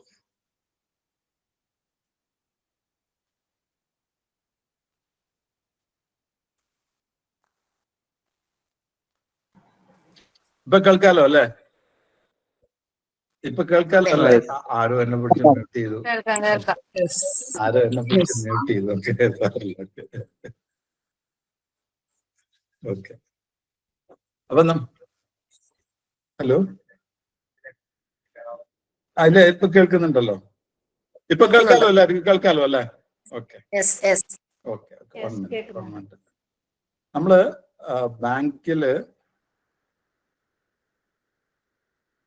ബാങ്കിങ് നമ്മള് section 5B of banking regulation ആക്ടിലാണ് പറഞ്ഞിട്ടുള്ളത്. അതിനകത്ത് പറയുന്നു accepting deposit of money for the purpose of lending and investing. ഇത് രണ്ടുമാണ്. എന്നിട്ട് ഈ പൈസ എങ്ങനെ കൊടുക്കണം എന്നുകൂടി പറയുന്നുണ്ട്. On demand or otherwise. ബാങ്കിൽ എത്ര തരത്തിലുള്ള ഡെപ്പോസിറ്റ് ആണ് ഉള്ളത്? ഉള്ളത്? പൊതുവെ ബേസിക് ആയിട്ട് പറയുമ്പോ എത്ര തരത്തിൽ ഡെപ്പോസിറ്റാ? അല്ല, മെയിൻ ആയിട്ട് നമ്മൾ പറയുമ്പോൾ ഡിമാൻഡ് ഡെപ്പോസിറ്റും ടേം ഡെപ്പോസിറ്റും.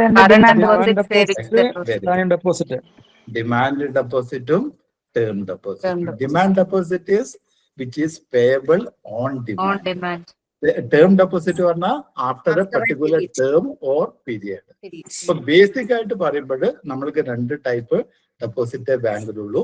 ഒന്ന് ഡിമാൻഡ് ഡെപ്പോസിറ്റും ഒന്ന് ടേം ഡെപ്പോസിറ്റും. Demand deposit is withdrawable on demand. ബാങ്കിനോട് ചോദിക്കേണ്ട ആവശ്യം ഒന്നും ഇല്ല. ഏത് സമയത്ത് വേണമെങ്കിലും അവർക്ക് ഡിമാൻഡ് ഡെപ്പോസിറ്റ് വിഡ്രോ ചെയ്യാം. ഇപ്പൊ ഡിമാൻഡ് ഡെപ്പോസിറ്റിൽ നമ്മൾക്ക് ചെക്ക് ബുക്ക് ഇഷ്യൂ ചെയ്യും. ഡിമാൻഡ് ഡെപ്പോസിറ്റിൽ ഇഷ്യൂ ചെയ്യാം.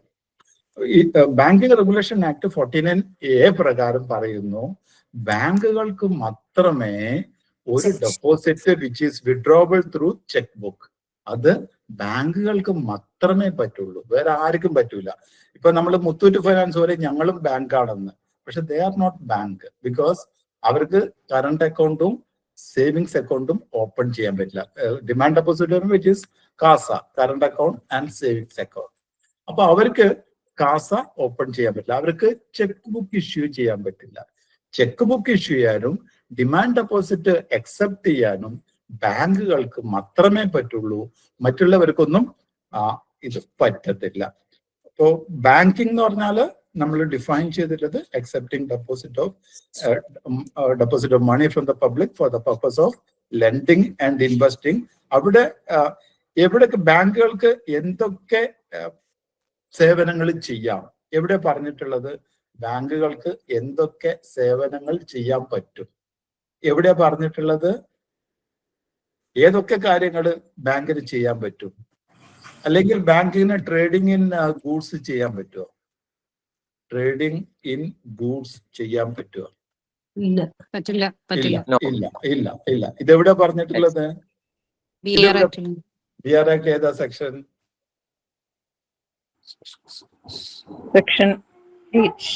സെക്ഷൻ 8 പറയുന്നു ബാങ്കിന് ട്രേഡിംഗ് ഇൻ ഗൂഡ്സിൽ പറ്റില്ല.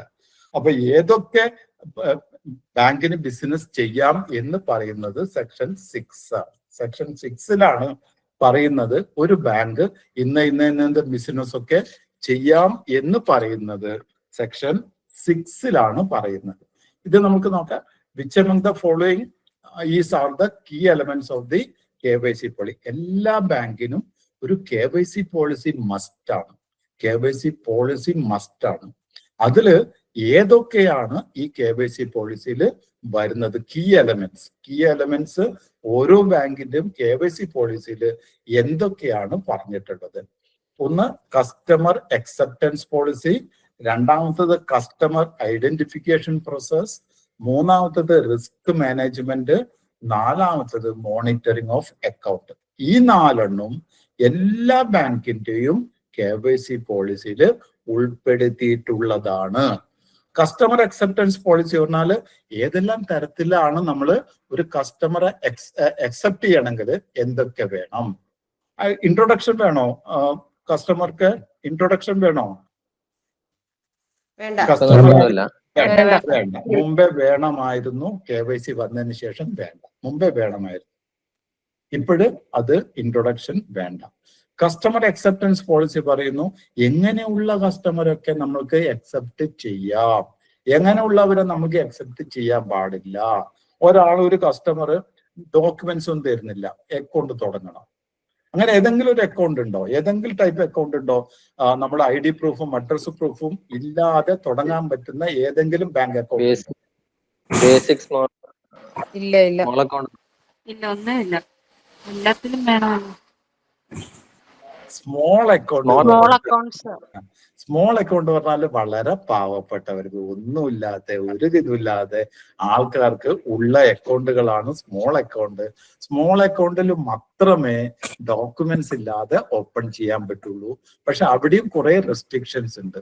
അവർക്ക് ഒരു കൊല്ലത്തേക്ക് റിവൈസ് ചെയ്യണ്ടേ? PSBD റിവൈസ് ചെയ്യണ്ടേ? BSBD അല്ല, BSBD വേറെ, ഇത് വേറെ. BSBD വേറെ, ഈ സ്മോൾ അക്കൗണ്ട് വേറെ. സ്മോൾ അക്കൗണ്ട് പറഞ്ഞാൽ സെൻട്രൽ ഗവൺമെന്റ് കൊണ്ടുവന്നതാണ്. BSBD RBI കൊണ്ടുവന്നതാണ്. ഓക്കെ. PMJDY അഗെയിൻ ഗവൺമെന്റ് ആണ് കൊണ്ടുവന്നത്. BSBD ആണ് RBI കൊണ്ടുവന്നത്. അതിന്റെ ആദ്യത്തെ പേര് നോ ഫ്രിൽ അക്കൗണ്ട് എന്നായിരുന്നു. ആ പേരിന് കുറച്ച് ശരിയല്ലാത്തത് കൊണ്ടാണ് നോ ഫ്രില്ല് മാറ്റിയിട്ട് basic savings bank deposit account RBI ആണ് കൊണ്ടുവന്നത്. സ്മോൾ അക്കൗണ്ട് കൊണ്ടുവന്നത് സെൻട്രൽ ഗവൺമെന്റ് ആണ്. അതിനകത്ത് റെസ്ട്രിക്ഷൻസ് ഉണ്ട്. ഒരു കൊല്ലത്തേക്ക് മാത്രമേ എടുക്കാൻ പറ്റുള്ളൂ. മാക്സിമം 1 lakh മാത്രമേ ഒരു കൊല്ലത്തിലേക്ക് ഡെപ്പോസിറ്റ് ചെയ്യാൻ പറ്റുള്ളൂ. മാക്സിമം 50,000 മാത്രമേ ബാലൻസ് വെക്കാൻ പറ്റുള്ളൂ. മാക്സിമം 10,000 മാത്രമേ ഒരു മാസം വിഡ്രോ ചെയ്യാൻ പറ്റുള്ളൂ. ഈ കണ്ടീഷൻസ് ഒക്കെ സ്മോൾ അക്കൗണ്ടിനുണ്ട്. BSBDക്ക് ഇതൊന്നുമില്ല. BSBDക്ക് ഈ ടൈപ്പ് റെസ്ട്രിക്ഷൻസ് ഒന്നുമില്ല.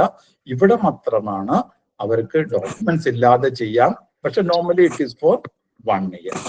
അപ്പൊ നമ്മൾ കസ്റ്റമർ അക്സെപ്റ്റൻസ് പോളിസിയിൽ ഒരു കസ്റ്റമർ അവര് പാൻ കാർഡ് ഉണ്ട്, പക്ഷെ അയാൾ പറഞ്ഞു ഞാൻ തരൂല, we will not open the account. അയാൾ പാൻ കാർഡ് ഉണ്ട് ഞാൻ തരില്ല എന്ന് പറഞ്ഞാൽ നിങ്ങളുടെ അക്കൗണ്ട് നമ്മൾ തുടങ്ങില്ല. അയാൾ ഡോക്യുമെന്റ്സ് തരുന്നില്ല, അയാൾ കസ്റ്റമർ വരുന്നില്ല, വേറൊരാളുടെ പേരിൽ തുടങ്ങുന്നു, അത് നമ്മൾ തുടങ്ങില്ല. ബിനാമി പേരിൽ ബാങ്കുകൾ അക്കൗണ്ട് തുടങ്ങാൻ പാടില്ല. ഏതെല്ലാം തരത്തിലുള്ള ആൾക്കാരുടെ അക്കൗണ്ട് നമുക്ക് തുടങ്ങാം, എന്തൊക്കെ വേണം എന്ന് പറയുന്നതാണ് കസ്റ്റമർ അക്സെപ്റ്റൻസ് പോളിസി. ഓരോ ബാങ്കിനും കസ്റ്റമർ അക്സെപ്റ്റൻസ് പോളിസി മസ്റ്റ് ആണ്. ഇത് കൊല്ലത്തിലാണ് വരുന്നത്. കൊല്ലത്തില് അത് റിവൈസ് ചെയ്ത് ചേഞ്ചസ് എന്തൊക്കെയാണ് ഉള്ളത് അതിനനുസരിച്ചിട്ട് എല്ലാ ബാങ്കും കൊണ്ടുവരും. ദാറ്റ് ഈസ് ബേസ്ഡ് ഓൺ RBIയുടെ മാസ്റ്റർ ഡയറക്ഷൻ. RBIയുടെ master direction on KYC RBI issue ചെയ്തിട്ടുണ്ട്. അതിനെ ബേസ് ചെയ്തിട്ട് ഓരോ ബാങ്കുകളും അവരുടേതായ കസ്റ്റമർ അക്സെപ്റ്റൻസ് പോളിസി ഇഷ്യൂ ചെയ്യും. അവരുടെ ബാങ്കിൻ്റെത് ഓരോ ബാങ്കിൻ്റെത്, ഏത് സ്റ്റേറ്റ് ബാങ്ക് ആണ് സ്റ്റേറ്റ് ബാങ്കിൽ അവരുടെ പോളിസി വരും, PNB ആണ് PNBന്റെ പോളിസി. പക്ഷെ ദാറ്റ് ഈസ് ബേസ്ഡ് ഓൺ RBIയുടെ master direction. Customer identification process അതും എല്ലാ ബാങ്കിലും KYCയുടെ ഭാഗമാണ്. കസ്റ്റമർ ഐഡന്റിഫിക്കേഷൻ നമ്മൾ നേരത്തെ പറഞ്ഞു 6 ഒഫീഷ്യലി വാലിഡ് ഡോക്യുമെന്റ് ഉണ്ട്, അതിൽ ഏതെങ്കിലും കൊടുക്കണം. ID പ്രൂഫ്, അപ്പൊ അതിന്റെ കൂടെ അഡ്രസ്സ് അതന്നെ സെയിം ആണെങ്കിൽ വേറെ കൊടുക്കണ്ട. ഇല്ലെങ്കിൽ നമ്മൾക്ക് ഇതിന്റെ യൂട്ടിലിറ്റി ബിൽസ് കൊടുക്കാം. Utility bills should not be more than 2 months old. Utility bills വരുമ്പം കറണ്ട് ബില്ല് കൊടുക്കാം, വാട്ടർ ബില്ല് കൊടുക്കാം, പോസ്റ്റ് പെയ്ഡ് ടെലിഫോൺ കണക്ഷൻ കൊടുക്കാം, ഇത് ഗ്യാസ് കണക്ഷന്റെ കൊടുക്കാം. അതൊക്കെ നമ്മൾ അഡ്രസ് പ്രൂഫിലാണ് വരുന്നത്. അപ്പൊ കസ്റ്റമർ ഐഡന്റിഫിക്കേഷൻ എന്തൊക്കെയാണ് വേണ്ടത് എന്നൊക്കെ ക്ലിയർ ആയിട്ട് പറയുന്നതാണ് കസ്റ്റമർ ഐഡന്റിഫിക്കേഷൻ പ്രോസസ്. പിന്നെ റിസ്ക് മാനേജ്മെന്റ് അതും ഇതാണ്. ഒരു കസ്റ്റമർ വരികയാണെങ്കിൽ ഏത് റിസ്ക് കാറ്റഗറിയിലാണ് പെടുത്തേണ്ടത്? 3 റിസ്ക് കാറ്റഗറി ഉണ്ട്, ഹൈ, മീഡിയം ആൻഡ് ലോ. ഒരാള് ഒരു NRE അക്കൗണ്ട് ഹോൾഡറാണ്, NRE വന്നു. അപ്പൊ ബാങ്കിന് അറിയില്ല അയാൾ എങ്ങനെയുള്ള പൈസയാണ് ഫോറിന്ന് അയാൾക്ക് കിട്ടുന്നത്, ബാങ്കിന് വെരിഫൈ ചെയ്യാൻ പറ്റില്ല. അപ്പൊ അയാൾ അയക്കുന്ന പൈസ എങ്ങനെയുള്ള അക്കൗണ്ട് ആണ് ബാങ്കിന് അറിയാൻ പറ്റില്ല. അപ്പോ NRE അക്കൗണ്ട് നമ്മൾ അപ്പോൾ തന്നെ ഹൈ കാറ്റഗറിയിൽ റിസ്ക് കാറ്റഗറിയിൽ പെടുത്തും. അദാനി വന്നിട്ട് അക്കൗണ്ട് തുടങ്ങുന്നു, അയാളെ കോടിക്കണക്കിന് ട്രാൻസാക്ഷൻ നടത്തുക. അപ്പൊ അത് ഹൈ ഇൻഡിവിജ്വൽസ്, അവരതും നമ്മൾ ഹൈ റിസ്കിലാണ് പെടുത്തുന്നത്. അപ്പൊ ഹൈ റിസ്കിൽ ആരൊക്കെയാണ് പെടുത്തേണ്ടത്? അതൊക്കെ ബാങ്കുകൾ തന്നെ അതാത് ബാങ്ക് ബ്രാഞ്ചസിന് അറിയിക്കുക ഏതൊക്കെയാണ് കാറ്റഗറി പെടുത്തേണ്ടത്. ഇതൊക്കെ നമുക്ക് പിന്നെ ക്ലാസ്സിൽ വിശദമായിട്ട് നമുക്ക് പഠിക്കുകയും ചെയ്യാം. ലോ എന്ന് പറഞ്ഞാൽ സാധാരണ സാലറിയുടെ അക്കൗണ്ട്, പിന്നെ ഗവൺമെന്റ് അക്കൗണ്ട്, ഇതൊക്കെ ലോ റിസ്ക് കാറ്റഗറിയാണ്. അപ്പോൾ റിസ്ക് മാനേജ്മെന്റ് അതിനനുസരിച്ച് ബാങ്കിനും അത് റിസ്ക് ആണല്ലോ. അപ്പൊ അതിനനുസരിച്ചിട്ടാണ് നമ്മൾ റിസ്ക് കാറ്റഗറിയിൽ റിസ്ക് മാനേജ്മെന്റിൽ കൊടുത്തിട്ടുള്ളത്. പിന്നെ മോണിറ്ററിങ് പറഞ്ഞോളൂ. മീഡിയം പറഞ്ഞില്ലല്ലോ സാറേ. മീഡിയം മീഡിയം രണ്ടിലും പെടാത്തത് മീഡിയം. ഹൈയിലേക്ക് അത്ര ഹൈയും അല്ല, പക്ഷെ ലോവും അല്ല. അതിന് നമുക്ക് മീഡിയത്തിൽ കൊടുക്കാം. അതിപ്പോ ബിസിനസ് അക്കൗണ്ടുകളും ചില ട്രാൻസാക്ഷൻ നോക്കി നമുക്ക് മീഡിയത്തിൽ കൊടുക്കാം. നോമിനി എത്ര വരുന്നെന്ന് പറയൂ സാറേ.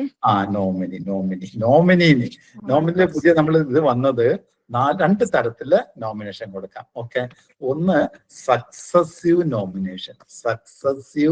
നോമിനേഷൻ, രണ്ടാമത് സൈമൾട്ടേനിയസ് നോമിനേഷൻ. 2 തരത്തിലുണ്ട്. ഓക്കെ, 2 തരത്തില് നോമിനേഷൻ കൊടുക്കാം. നോമിനേഷൻ കൊടുക്കുന്നത് form 45ZA, 45ZB, that is for deposit account, 45ZC and ZD for safe custody, 45ZE and ZF for locker account. ഇതാണ് നോമിനേഷനിൽ പറഞ്ഞിട്ടുള്ളത്. ഇതില് ഈ ZBയും ZDയും ZFും അവര് പറയുന്ന നോമിനിക്ക് കാശ് കൊടുത്താൽ ബാങ്കിന്റെ ഉത്തരവാദിത്തം തീർന്നു. അപ്പൊ നമ്മളൊരു നോമിനിക്ക് ഒരു കസ്റ്റമർ അയാളുടെ ഫ്രണ്ടിനാണ് നോമിനി ആക്കുക, അതാക്കാം, ഒരു പ്രശ്നമില്ല. അയാൾ മരിച്ചു, അയാളുടെ ഫ്രണ്ടാണ് നോമിനി. അയാളുടെ ഭാര്യ മക്കളും വന്നിട്ട് പറയുന്നത് ഞങ്ങളാണ് അവകാശികള്, ഞങ്ങൾക്ക് കാശ് തരണം, അവർക്ക് കൊടുക്കാൻ പാടില്ല എന്ന് പറയുന്നു. പക്ഷെ ബാങ്കിന്റെ ഉത്തരവാദിത്തം അവർക്ക് കൊടുത്താൽ തീർന്നു എന്ന് പറയുന്നത് ഈ സെക്ഷനിലാണ്. ഈ സെക്ഷൻ പ്രകാരം ബാങ്കിന് ലയബിലിറ്റി തീർന്നു.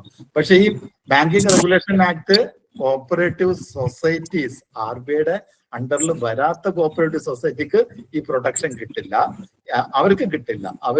ഇവർ വന്നിട്ട് പറ്റൂല എന്ന് പറഞ്ഞാൽ അവർക്ക് കാത്തുക തന്നെ വേണ്ടി വരും. പക്ഷെ ബാങ്കുകൾക്ക് കാത്തുക്കേണ്ട ആവശ്യമില്ല.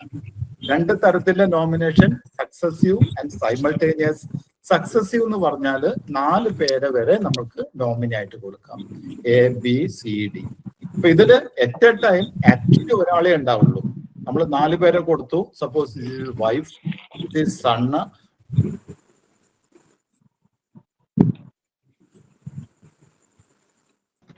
സാറേ മ്യൂട്ട് ആയി പോയിട്ടുണ്ടേ.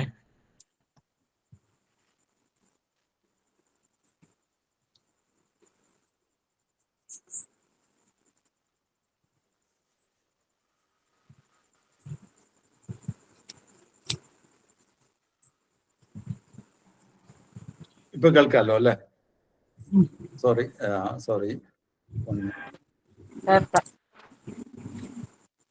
അപ്പോ നമ്മള് സക്സസീവ് നോമിനേഷനിൽ 2 തരത്തിലെ നോമിനേഷനാണ് ഇപ്പൊ പുതിയ മാറ്റങ്ങൾ പറഞ്ഞിട്ടുള്ളത്. സക്സസീവ് നോമിനേഷനിൽ 4 പേരെ വരെ കൊടുക്കാം, നോമിനായിട്ട് കൊടുക്കാം. ABCD 4 പേരെ വരെ കൊടുത്തു എന്ന് വിചാരിക്കാം.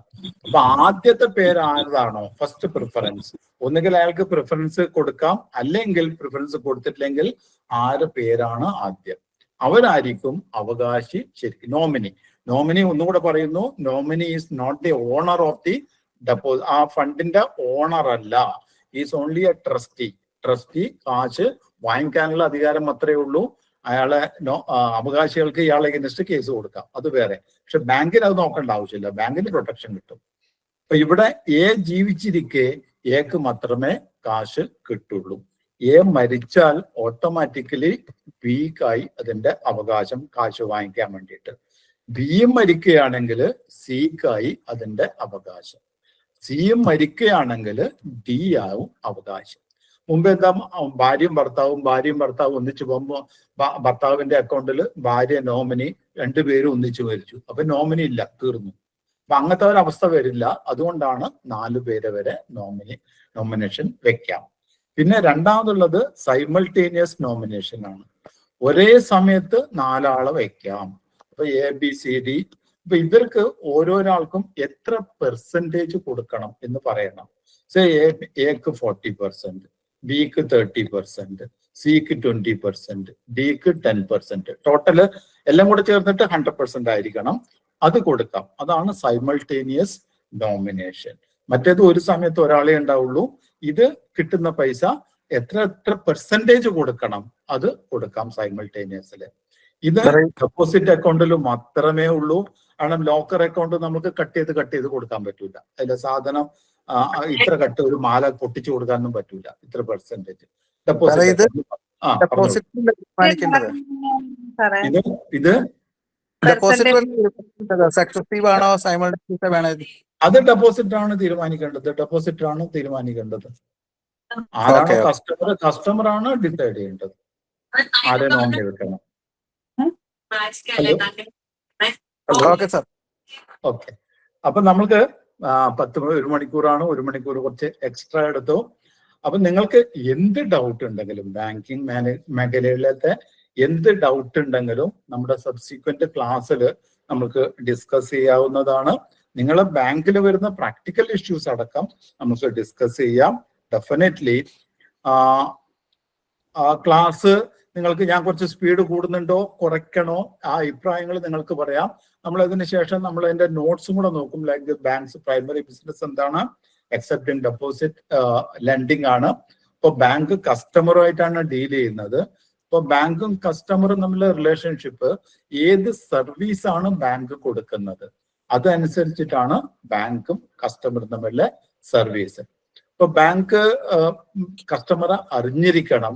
മുമ്പേ നമ്മൾ ഇൻട്രൊഡക്ഷനിലാണ് നമുക്ക് ഇത് ക്ലാസ്സുകൾ അടുത്തതിലേക്ക് ഡിസ്കസ് ചെയ്യാം. നോട്ട് അടുത്തതിൽ ഡിസ്കസ് ചെയ്യാം. ഇന്ന് ഡെമോ ക്ലാസ് മാത്രമാണ്. സ്പീഡ് കൂടുന്നുണ്ടോ പറയാം, സ്പീഡ് കൂടുന്നുണ്ടെങ്കിൽ പറയാം. അത് സ്പീഡ് കൂടുന്നുണ്ട് സാറേ. സ്പീഡ് കുറക്കാം അടുത്ത ക്ലാസ്സിൽ. നോട്ട്സും ഷെയർ ചെയ്യാം. നോട്ട്സും ഷെയർ ചെയ്യും, എല്ലാം ഷെയർ ചെയ്യാം. ഓക്കെ, ഡെഫിനറ്റ്ലി ഷെയർ ചെയ്യും. നിങ്ങളുടെ ക്വസ്റ്റ്യൻസ്. ഒരു സംശയം ചോദിച്ചോട്ടെ സാറേ? ചോദിച്ചോളൂ. ഈ നോമിനേഷൻ വച്ചിട്ടില്ലെങ്കിൽ എന്ത് ചെയ്യും? ആരെയും നോമിനേഷൻ വെക്കുന്നില്ല. ഓക്കെ, ഒരു മിനിറ്റ് അതിനെ പറ്റിയിട്ട് പറയാം. നോമിനേഷൻ മാൻഡേറ്ററി അല്ല. ഒരു നിയമത്തിലും പറയുന്നില്ല ഇത് വെച്ചേ തീരൂന്ന്, ഒരു നിയമത്തിലും പറയുന്നില്ല. പക്ഷെ RBI പറയുന്നു. RBI എന്താണ് പറയുന്നത്? ബാങ്കുകളോട് പറയുന്നു, ട്രീറ്റ് ഇറ്റ് ആസ് മാൻഡേറ്ററി. നിങ്ങളത് മാൻഡേറ്ററി ആണെന്ന് വിചാരിച്ചുകൊള്ളൂ. ഈവൻ ദോ നിയമത്തിൽ പറഞ്ഞിട്ടില്ലെങ്കിലും you treat it as mandatory. അതുകൊണ്ട് ബാങ്കിൽ ആരെങ്കിലും ഒരാള് നോമിനേഷൻ കൊടുക്കുന്നില്ലെങ്കിൽ എഴുതി വാങ്ങിക്കും. I don't want to nominate any person എന്ന് പറഞ്ഞിട്ട് എഴുതി വാങ്ങിക്കും. ഇനി എഴുതി വാങ്ങിച്ചാൽ ക്ലെയിം കേസ് ആവും. നോമിനേഷൻ ഇല്ലെങ്കിൽ ഇറ്റ് ഇസ് ക്ലെയിം കേസ്. അവകാശികൾ അതിന്റെ ആധികാരികമായ രേഖകളെല്ലാം കൊടുത്താൽ ബാങ്ക് പേയ്മെന്റ് കൊടുക്കും. ക്ലെയിം കേസ് ആവും. നോമിനേഷൻ ഉണ്ടെങ്കിൽ ക്ലെയിം കേസ് ആവില്ല. നോമിനേഷൻ ഇല്ലെങ്കിൽ ക്ലെയിം കേസ് ആവും. നോമിനേഷൻ ഉണ്ട്, നോമിനി മരിച്ചുപോയി, അപ്പോഴും ക്ലെയിം കേസ് ആവും. ഓക്കെ ആണോ സാറേ? പറഞ്ഞോളൂ. നോ യുവർ എംപ്ലോയീസ് എന്നുള്ളതിന്റെ ആൻസർ ക്ലിയർ ആയില്ലായിരുന്നു. നോ യുവർ എംപ്ലോയി എന്ന് പറഞ്ഞാല് അയാള് നമ്മള് മുമ്പേയൊക്കെ പറയും, ബാങ്കിൽ പബ്ലിക് സെക്ടർ ബാങ്കിലൊക്കെ പറയുമ്പോൾ ഓഡിറ്റേഴ്സ് വരില്ല. നമ്മുടെ ബാങ്കിൽ ഓഡിറ്റേഴ്സ് വരും, ഇന്റേണൽ ഓഡിറ്റേഴ്സ്. അവരോട് പറയുന്നത്, ഞാനും ഓഡിറ്റ് ഡിപ്പാർട്ട്മെന്റിൽ വർക്ക് ചെയ്താണ്, അവരോട് ആദ്യം പറയാ, നിങ്ങൾ ആദ്യത്തെ ദിവസം അധികം ബുക്കും നോക്കണ്ട, അവിടെ എന്താ സംഭവിക്കുന്നതിലൊന്ന് നോക്കുക. അവിടുത്തെ സ്റ്റാഫ് എല്ലാം പൊതുവെ പറയും ബാങ്കിലെ സ്റ്റാഫാണ് ഏറ്റവും കൂടുതൽ തട്ടിപ്പ് നടത്തുകയെന്ന് പറയും. അപ്പോൾ നിങ്ങൾ നോക്കുക അവരുടെ എങ്ങനെയാണ്, അവരുടെ ജീവിത രീതി എങ്ങനെയാണ് അവരുടെ ആരൊക്കെ മീറ്റ് ചെയ്യുന്നുണ്ടോ അതൊക്കെ നോക്കണം. അപ്പൊ ഒരാള് അയാളുടെ ശമ്പളത്തിൽ കൂടുതൽ ചെലവാക്കുന്നുണ്ടെങ്കിൽ അതിന്റെ അർത്ഥം അയാൾക്ക് വേറെ വഴിക്ക് കാശ് വരുന്നുണ്ട് എന്നാണ്. ഇപ്പൊ എനിക്ക് 1 ലക്ഷം രൂപയാണ് എനിക്ക് മാസത്തിലെ വരുമാനം, ഞാൻ 5 ലക്ഷം രൂപ ഒരു മാസം ചെലവാക്കുന്നുണ്ടെങ്കിലോ അതിന്റെ അർത്ഥാനം സംതിങ് റോങ്, സം സസ്പീഷ്യൻ ഇല്ലേ? അങ്ങനെയുള്ള കാര്യത്തിൽ നമ്മൾ ശ്രദ്ധിക്കണം. ഈവൻ എന്തോ തകരാറുണ്ട്, ഇവൻ എന്തോ വേണ്ടാത്ത പണിയെടുക്കുന്നുണ്ട്. അതാണ് പറയുന്നത് ലൈഫ് സ്റ്റൈല്. അവൻ എങ്ങനെ ജീവിക്കും. ഏതാ ആ ക്വസ്റ്റ്യന്റെ ആൻസർ ലൈഫ് സ്റ്റൈൽ എന്നുള്ളതല്ലേ? അതെ, ലൈഫ് സ്റ്റൈലാണ്. എ ആണ് answer. Okay, thank you sir. Okay. വേറെ ആർക്കും ഡൗട്ട് ഉണ്ടോ നമ്മളെ ബാങ്കിനെ സംബന്ധിച്ച്? എന്ത് ഡൗട്ട് ചോദിക്കാം? ഒരു ഡൗട്ട് ഉണ്ട് സാറേ. നമ്മുടെ ഒരു ജോയിന്റ് അക്കൗണ്ട് അമ്മയുടെയും 2 മക്കളുടെയും പേര് തുടങ്ങിയിട്ടുണ്ടായിരുന്നു. 4 മക്കളുണ്ട് അമ്മയ്ക്ക്. അമ്മ മരിച്ചു. അതില് ഒരാള് മെന്റലി റിട്ടയർഡ് ആണ്, ഒരാള് മകളാണ്. അപ്പം അതെങ്ങനെ ഈ പൈസ കൊടുക്കാൻ കഴിയുന്നതാണ്? മദറും ഇത് ജോയിന്റ് അക്കൗണ്ട് അല്ലേ? മദറും ജോയിന്റ് അതെ അക്കൗണ്ട് അതെ അല്ലേ? അതെ. അത് ജോയിന്റ് അക്കൗണ്ട് ഓപ്പറേഷൻ എങ്ങനെയാണ്? ഐദർ ഓർ അല്ല ജോയിന്റ്ലി ആരൊക്കെയാണ്? ജോയിന്റ്ലി ആണ്. Jointly okay. ജോയിന്റ്ലി ആവുമ്പോൾ എങ്ങനെയാ ചോദ്യം? സപ്പോസ് നമ്മളിപ്പോ 2 പേര് ജോയിന്റ്ലി ആണെന്ന് വിചാരിക്കാം. എ ആൻഡ് ബി ആണ് 2 പേര് ജോയിന്റ്ലി അക്കൗണ്ട്. അപ്പൊ ഐദർ ഓർ സർവൈവർ ആണെങ്കിൽ ഈസിയാണ്, കാരണം ഒരാൾ മരിച്ചാൽ ഓട്ടോമാറ്റിക് രണ്ടാമത്തെ ആൾക്ക് ചെയ്യാം. ജോയിന്റ് അക്കൗണ്ട് ആകുമ്പോൾ എന്താ പ്രശ്നം ചോദിച്ചാൽ എ ആൻഡ് ബി ആണ് ജോയിന്റ്ലി. അപ്പൊ എ മരിച്ചു, ബി മാത്രമേ ഉള്ളൂ. പിന്നെ ഇത് ഓപ്പറേറ്റ് ചെയ്യണമെങ്കിൽ B along with the legal hires, ഇവരുടെ ലീഗൽ ഹയേഴ്സ് കൂടെ മാത്രമേ പൈസ കൊടുക്കാൻ പറ്റുള്ളൂ. അവരുടെ ലീഗൽ ഹയേഴ്സും ഇവരും കൂടി മാത്രമേ പറ്റുള്ളൂ. ജോയിന്റ് അക്കൗണ്ട് ആകുമ്പോൾ അതാണ് ഇഷ്യൂ. ഐദർ ഓർ സർവൈവർ ആണെങ്കിൽ ഇനി ടുവോ അങ്ങനെ എന്തെങ്കിലും ആണെങ്കിൽ ഈ ഇഷ്യൂ വരില്ല. അതർവൈസ് അവരുടെ ലീഗൽ ഹയേഴ്സും കൂടെ ജോയിൻ ചെയ്താൽ മാത്രമേ ഈ പൈസ കൊടുക്കാൻ പറ്റുള്ളൂ. ക്ലിയർ ആണോ? ക്ലിയർ ആണോ? ജോയിന്റ് അക്കൗണ്ട് ആയതുകൊണ്ട് ഒരാൾ മരണപ്പെട്ടാൽ അയാളുടെ ലീഗൽ ഹെയർസും കൂടെ ജോയിൻ ചെയ്താൽ മാത്രമേ നമ്മൾ കാശ് കൊടുക്കാൻ പാടുള്ളൂ. റിലേഷൻ സർട്ടിഫിക്കറ്റ് ആണോ വേണ്ടത്, ലീഗൽ ഹെയർ സർട്ടിഫിക്കറ്റ് ആണോ വേണ്ടത്? അത് എമൗണ്ടിനനുസരിച്ചിട്ട് എമൗണ്ടിനനുസരിച്ചിട്ട് ഓരോ ബാങ്കിനും അതിൻ്റെതായ നിയമങ്ങളുണ്ട്. എത്ര എമൗണ്ട് വരെ ബ്രാഞ്ച് മാനേജർക്ക് തീരുമാനിക്കാം, എത്ര എമൗണ്ട് വരെ കൺട്രോളിംഗ് ഓഫീസർക്ക് തീരുമാനിക്കാം, എത്ര എമൗണ്ട് വരെ ഹെഡ് ഓഫീസിന് തീരുമാനിക്കാം, എത്ര എമൗണ്ട് വരെ വെറുതെ നമ്മുടെ വില്ലേജ് ഓഫീസറുടെ സർട്ടിഫിക്കറ്റ് മതി, എത്ര എമൗണ്ടിന് തഹസിൽദാരുടെ സർട്ടിഫിക്കറ്റ് വേണം, എത്ര എമൗണ്ടിന് കോടതിന്റെ സർട്ടിഫിക്കറ്റ് വേണം, അതൊക്കെ തീരുമാനിക്കുന്നത് അതാത് ബാങ്കുകളുടെ നിയമം അനുസരിച്ചിട്ടാണ്. PNBയുടെ നിയമമായിരിക്കില്ല ഫെഡറൽ ബാങ്കിന്, ആ ബാങ്കിന്റെ ഇതിന് അനുസരിച്ചിട്ട് വ്യത്യാസം ഉണ്ടാകും. SBIയുടെ നിയമമായിരിക്കില്ല PNBക്ക്. അപ്പൊ ഓരോ ബാങ്കിലും ആ ബാങ്കിലത്തെ മാനേജർക്ക് എത്ര പവേഴ്സ് കൊടുക്കുന്നുണ്ട് അതിനനുസരിച്ചിട്ടാണ് പവേഴ്സ് വരുന്നത്. ചെറിയ എമൗണ്ട് ആണെങ്കിൽ നമ്മൾക്ക് റിസ്ക് ഇല്ല, അറിഞ്ഞുകൊണ്ട് നമ്മളൊരു ഇൻഡംനിറ്റി എടുത്തിട്ട് ഒരു 500 രൂപ 1000 2000 ഒക്കെ ഉള്ള അക്കൗണ്ടിൽ ഇവരോട് വില്ലേജ് തഹസിൽദാരുടെ സർട്ടിഫിക്കറ്റ് വാങ്ങിച്ചു കൊണ്ടുപോകുക എന്ന് പറയുന്നത് കഷ്ടമാണ്. അപ്പൊ നമ്മുടെ ബ്രാഞ്ച് മാനേജറുടെ റിസ്ക് എടുത്തിട്ട് തന്നെ നമുക്ക് അവരെ സഹായിക്കണമെന്നുണ്ടെങ്കിൽ നമുക്ക് സഹായിക്കാം. ഇൻഡംനിറ്റി ബോണ്ട് എടുത്തിട്ട് സഹായിക്കാം. ഇല്ല, നിയമപ്രകാരം ഇപ്പോ ഉള്ളൂ, ഓക്കെ സർട്ടിഫിക്കറ്റ് കൊണ്ടുവരാൻ പറയാം. അപ്പൊ നമ്മൾ എങ്ങനെ തീരുമാനിക്കുന്നു? എസ് എ ബ്രാഞ്ച് ഹെഡ് അങ്ങനെ നമുക്ക് കുറച്ചും കൂടെ സഹായിക്കാൻ പറ്റും. നമ്മൾ ആദ്യം കറക്റ്റായിട്ട് മനസ്സിലാക്കണം, ഓക്കെ ഇതിൽ തട്ടി ഇതൊന്നുമില്ല, പ്രോപ്പറാണ്, ആൾക്കാരോട് അന്വേഷിച്ചിട്ട് ചെയ്യാം. വലിയ എമൗണ്ട് ആകുമ്പോൾ നമ്മൾ ഡെഫിനറ്റ്ലി തഹസിൽദാരുടെ സർട്ടിഫിക്കറ്റും അതും കൂടുതലാണെങ്കിൽ കോടതിയുടെ സർട്ടിഫിക്കറ്റ് ഒക്കെ പറയും. ഓക്കെ ആണോ? ഒരു ഡൗട്ട് കൂടെ സാറേ. പറഞ്ഞോളൂ. ഒരാള് പറഞ്ഞോളൂ. സാർ ഞാനൊരു ബ്രാഞ്ചിലിരിക്കുമ്പോൾ സാറേ ഒരു ഫിക്സഡ് ഡെപ്പോസിറ്റ് ഒരു നോമിനി വയ്ക്കുന്നതായിട്ട് ബന്ധപ്പെട്ടാണ് സാറേ. കാര്യം പുള്ളിക്കാരനൊരു കുറച്ച് പ്രോപ്പർട്ടി വിറ്റത് ഒരു 1 crore അടുപ്പിച്ച് അവർക്ക് കിട്ടിയ എമൗണ്ട്. അപ്പൊ അയാള് ഭാര്യയും അല്ലെങ്കിൽ ഫാമിലി ആയിട്ട് എന്തോ ഇഷ്യൂ ആ കാരണം അയാള് നോമിനി അവിടെ വയ്ക്കാൻ തയ്യാറല്ല. അപ്പൊ അയാള് ചെയ്തതെന്ന് പറഞ്ഞാൽ 15 lakhs നമ്മുടെ ബാങ്കിലും 15 lakhs SBIയിലാണ് ഇട്ടിട്ട് അയാൾ അവിടെ വന്നപ്പോ ചോദിച്ചത്, എനിക്കൊരു നോമിനി വെക്കേണ്ടത് ഈ പിന്നെ RCCയിൽ ട്രീറ്റ്മെന്റ് നടക്കുന്ന അവര് മന്ത്ലി ഇൻട്രസ്റ്റ് പോകുന്ന RCCയിൽ ട്രീറ്റ്മെന്റ് നടക്കുന്ന രോഗികൾക്ക് വേണ്ടിയിട്ടാണ് പോകുന്നത്. അപ്പോ ഞാൻ മരിച്ചു കഴിഞ്ഞാൽ ഇതിന്റെ ഫണ്ട് പോവേണ്ട RCCയിൽ എത്തിക്കാന്ന് പറഞ്ഞാണ് പുള്ളിക്കാരൻ എന്നോട് RCCയിലേക്ക് കിട്ടണം.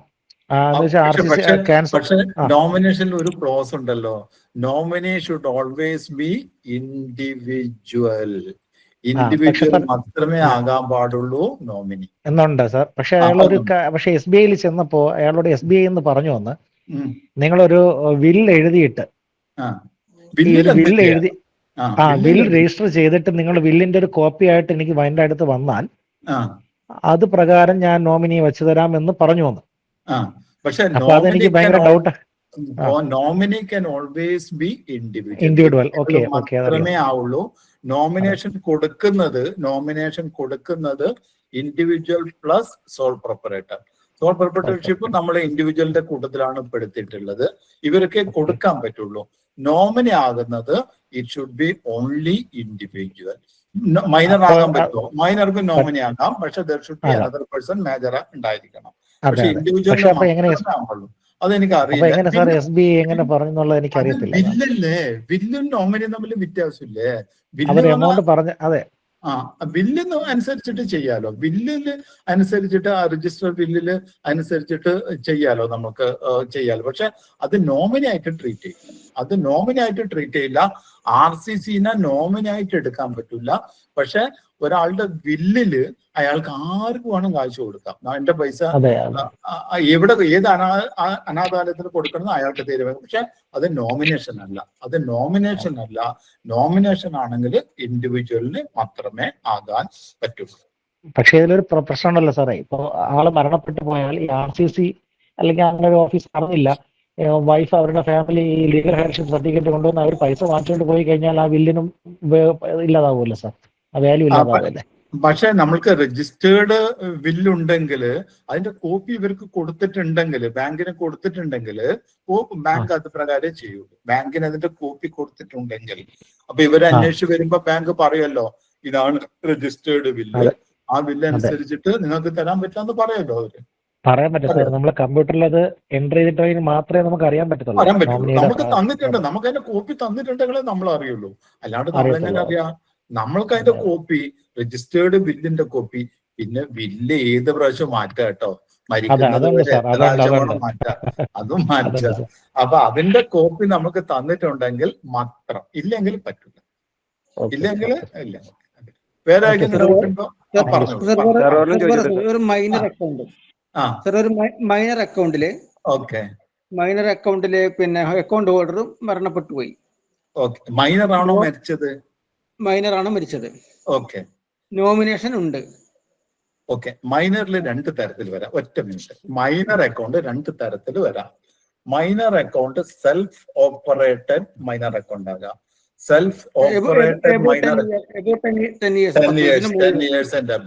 years and above ആണെങ്കിൽ സെൽഫ് ഓപ്പറേറ്റഡ് വരാം. അല്ലെങ്കിൽ ഗാർഡിയൻ ഓപ്പറേറ്റഡ് അക്കൗണ്ട് ആകാം. അത് അപ് ടു 18 years. 10 വയസ്സ് കഴിഞ്ഞവർക്കും ഗാർഡിയൻ ആണ് ഓപ്പറേറ്റ് ചെയ്യുന്നത്. ഈ ഗാർഡിയൻ ഓപ്പറേറ്റഡ് അക്കൗണ്ടിൽ മാത്രമേ നോമിനേഷൻ ഉണ്ടാകാൻ പാടുള്ളൂ. മൈനർക്ക് നോമിനേഷൻ കൊടുക്കാൻ ഇന്ത്യൻ കോൺട്രാക്ട് ആക്ട് പ്രകാരം അയാൾക്ക് പവർ ഇല്ല, കോമ്പിറ്റൻസി ഇല്ല, കപ്പാസിറ്റി ഇല്ല കൊടുക്കാൻ വേണ്ടി. അപ്പൊ സെൽഫ് ഓപ്പറേറ്റഡ് മൈനർ അക്കൗണ്ടിൽ നോമിനേഷൻ ഉണ്ടാവില്ല. ഗാർഡിയൻ ഓപ്പറേറ്റഡ് മൈനർ അക്കൗണ്ടിൽ നോമിനേഷൻ ഉണ്ടാകും. ഏത് ടൈപ്പല്ല പറഞ്ഞത്? സെൽഫ് ആണോ ഗാർഡിയൻ ആണോ? പറയും.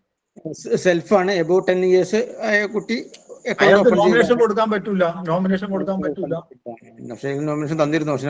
അതെടുക്കാൻ പറ്റൂല. അതെടുക്കാൻ പറ്റൂല. It will be treated as claim case. അത് അയാൾക്ക് കൊടുക്കാൻ പറ്റില്ല. He is not capable of giving nomination.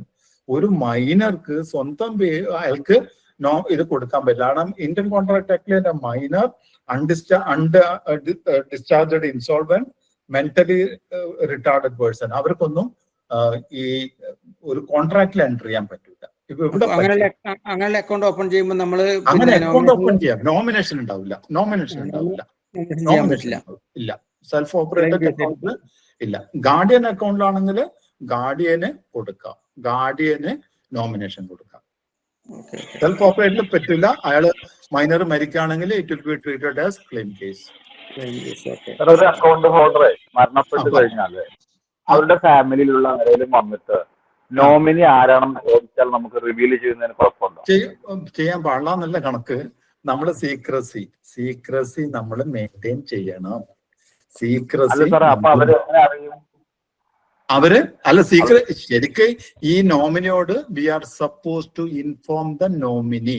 നമ്മൾ ഇയാൾ മരിച്ചു എന്ന വിവരം നമുക്ക് കിട്ടുകയാണെങ്കിൽ ബാങ്ക് ഈ നോമിനിയോട് പറയേണ്ട ഉത്തരവാദിത്വം ബാങ്കിനുണ്ട്. പലരും ചെയ്യലില്ല എന്നുള്ളത് വേറെ. പക്ഷെ നമ്മൾക്കൊരു ഇൻഫർമേഷൻ കിട്ടി ഇയാൾ മരിച്ചു, അപ്പൊ നോമിനി വരുന്നില്ലെങ്കിൽ നമ്മൾ നോമിനിയോട് പറയണം, നിങ്ങളാണ് ഇതിനകത്തെ നോമിനി എന്ന് പറയേണ്ട ഒരു ഉത്തരവാദിത്വം ബാങ്കിനുണ്ട്. ചെയ്യാറില്ല എന്നുള്ളത് വേറെ. ഓക്കെ. അല്ല അപ്പൊ അവിടെ ഫാമിലി മെമ്പേഴ്സ് വേറെ കുറെ ആൾക്കാരുണ്ടെങ്കിലേ ഫാമിലി മെമ്പേഴ്സ് കൊടുക്കണ്ട, അവർക്ക് നമുക്ക് കൊടുക്കാൻ പറ്റൂലല്ലോ. നമുക്ക് കൊടുക്കാൻ പറ്റില്ല. We are getting protection as per 45Z(B) deposit ആണെങ്കിൽ 45Z(D) അതെ, നോമിനിനെ നമ്മൾ അറിയിക്കണം. നോമിനേഷൻ ഉണ്ടെങ്കിൽ നോമിനിനെ നമ്മൾ അറിയിക്കണം. നിങ്ങളാണ് നോമിനി, നിങ്ങൾ കാശ് വാങ്ങിച്ചത്. പിന്നെ ഈ ഫാമിലി മെമ്പർക്ക് വേണം കോടതിയിൽ നിന്ന് ഉത്തരവ് കൊണ്ടുവരണം.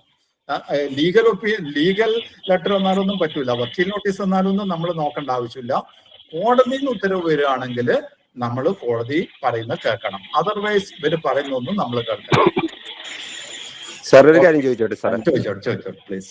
ജോയിന്റ് അക്കൗണ്ട് ഓപ്പൺ ചെയ്യണമെങ്കിൽ ബ്ലഡ് റിലേഷൻ വേണമെന്നുണ്ടോ? വേണ്ടേയില്ല, എനിക്ക് നിങ്ങൾക്ക് ഓപ്പൺ ചെയ്യാലോ. അപ്പൊ ഫെഡറൽ ബാങ്കിൽ ഒരു പാർട്ടി സമീപിച്ചപ്പോ അവര് പറഞ്ഞു ബ്ലഡ് റിലേഷൻ ഉള്ളവർക്ക് ചെയ്യാൻ പറ്റുള്ളൂ. അങ്ങനൊന്നും പറഞ്ഞിട്ടില്ല. ഇന്നിപ്പോ എന്റെ ബ്രാഞ്ചിൽ വന്നതാണ് ഒരു പാർട്ടി. അയ്യോ, അവര് ഫെഡറൽ ബാങ്കിൽ ആദ്യം കോൺടാക്ട് ചെയ്തപ്പോ ബാങ്കിൽ അങ്ങനെ പറഞ്ഞു. ഞാൻ എന്റെ ഫ്രണ്ട് കൂടെ അക്കൗണ്ട് തുടങ്ങിക്കൂടെ? നമ്മുടെ അടുത്ത് തുടങ്ങാന്ന് പറഞ്ഞു, പക്ഷെ ഫെഡറൽ ബാങ്കിൽ അങ്ങനെ പറഞ്ഞു എന്ന് പറഞ്ഞു. ഇല്ല അങ്ങനെയില്ല. ജോയിന്റ് അക്കൗണ്ട് ആരുമായിട്ടും തുടങ്ങാം, ബ്ലഡ് റിലേഷന്റെ ഒരു ആവശ്യമില്ല. ഓക്കെ. അപ്പൊ മൈനർ ആണെങ്കിൽ ചിലപ്പോ പറയും രണ്ട് മൈനർ കൂടി ജോയിന്റ് അക്കൗണ്ട്, അതെന്തിനാ തുടങ്ങുന്നത് നമുക്ക് ചോദിക്കാം. അല്ലാതെ സാധാരണ ജോയിന്റ് അക്കൗണ്ടിൽ അതിന്റെ ആവശ്യം ഇല്ല. ആർക്കും എനിക്കും എന്റെ ഫ്രണ്ടിന്റെ കൂടെ എത്ര പേര് നമ്മൾ ബാങ്കിൽ അക്കൗണ്ട് കൊടുക്കും, പല ആവശ്യത്തിനും നമ്മൾ അക്കൗണ്ട് തുറക്കുന്നില്ല. ജോയിന്റ് അക്കൗണ്ട് അവിടെ ഒന്നും ബ്ലഡ് റിലേഷൻ അവിടെ ഒന്നുമില്ല.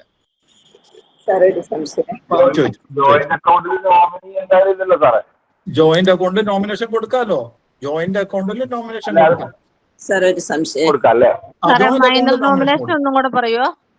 മൈനർ നോമിനേഷനിൽ മൈനറുടെ 2 തരത്തിലെ അക്കൗണ്ടുകൾ ഓപ്പൺ ചെയ്യാം. ഓക്കെ.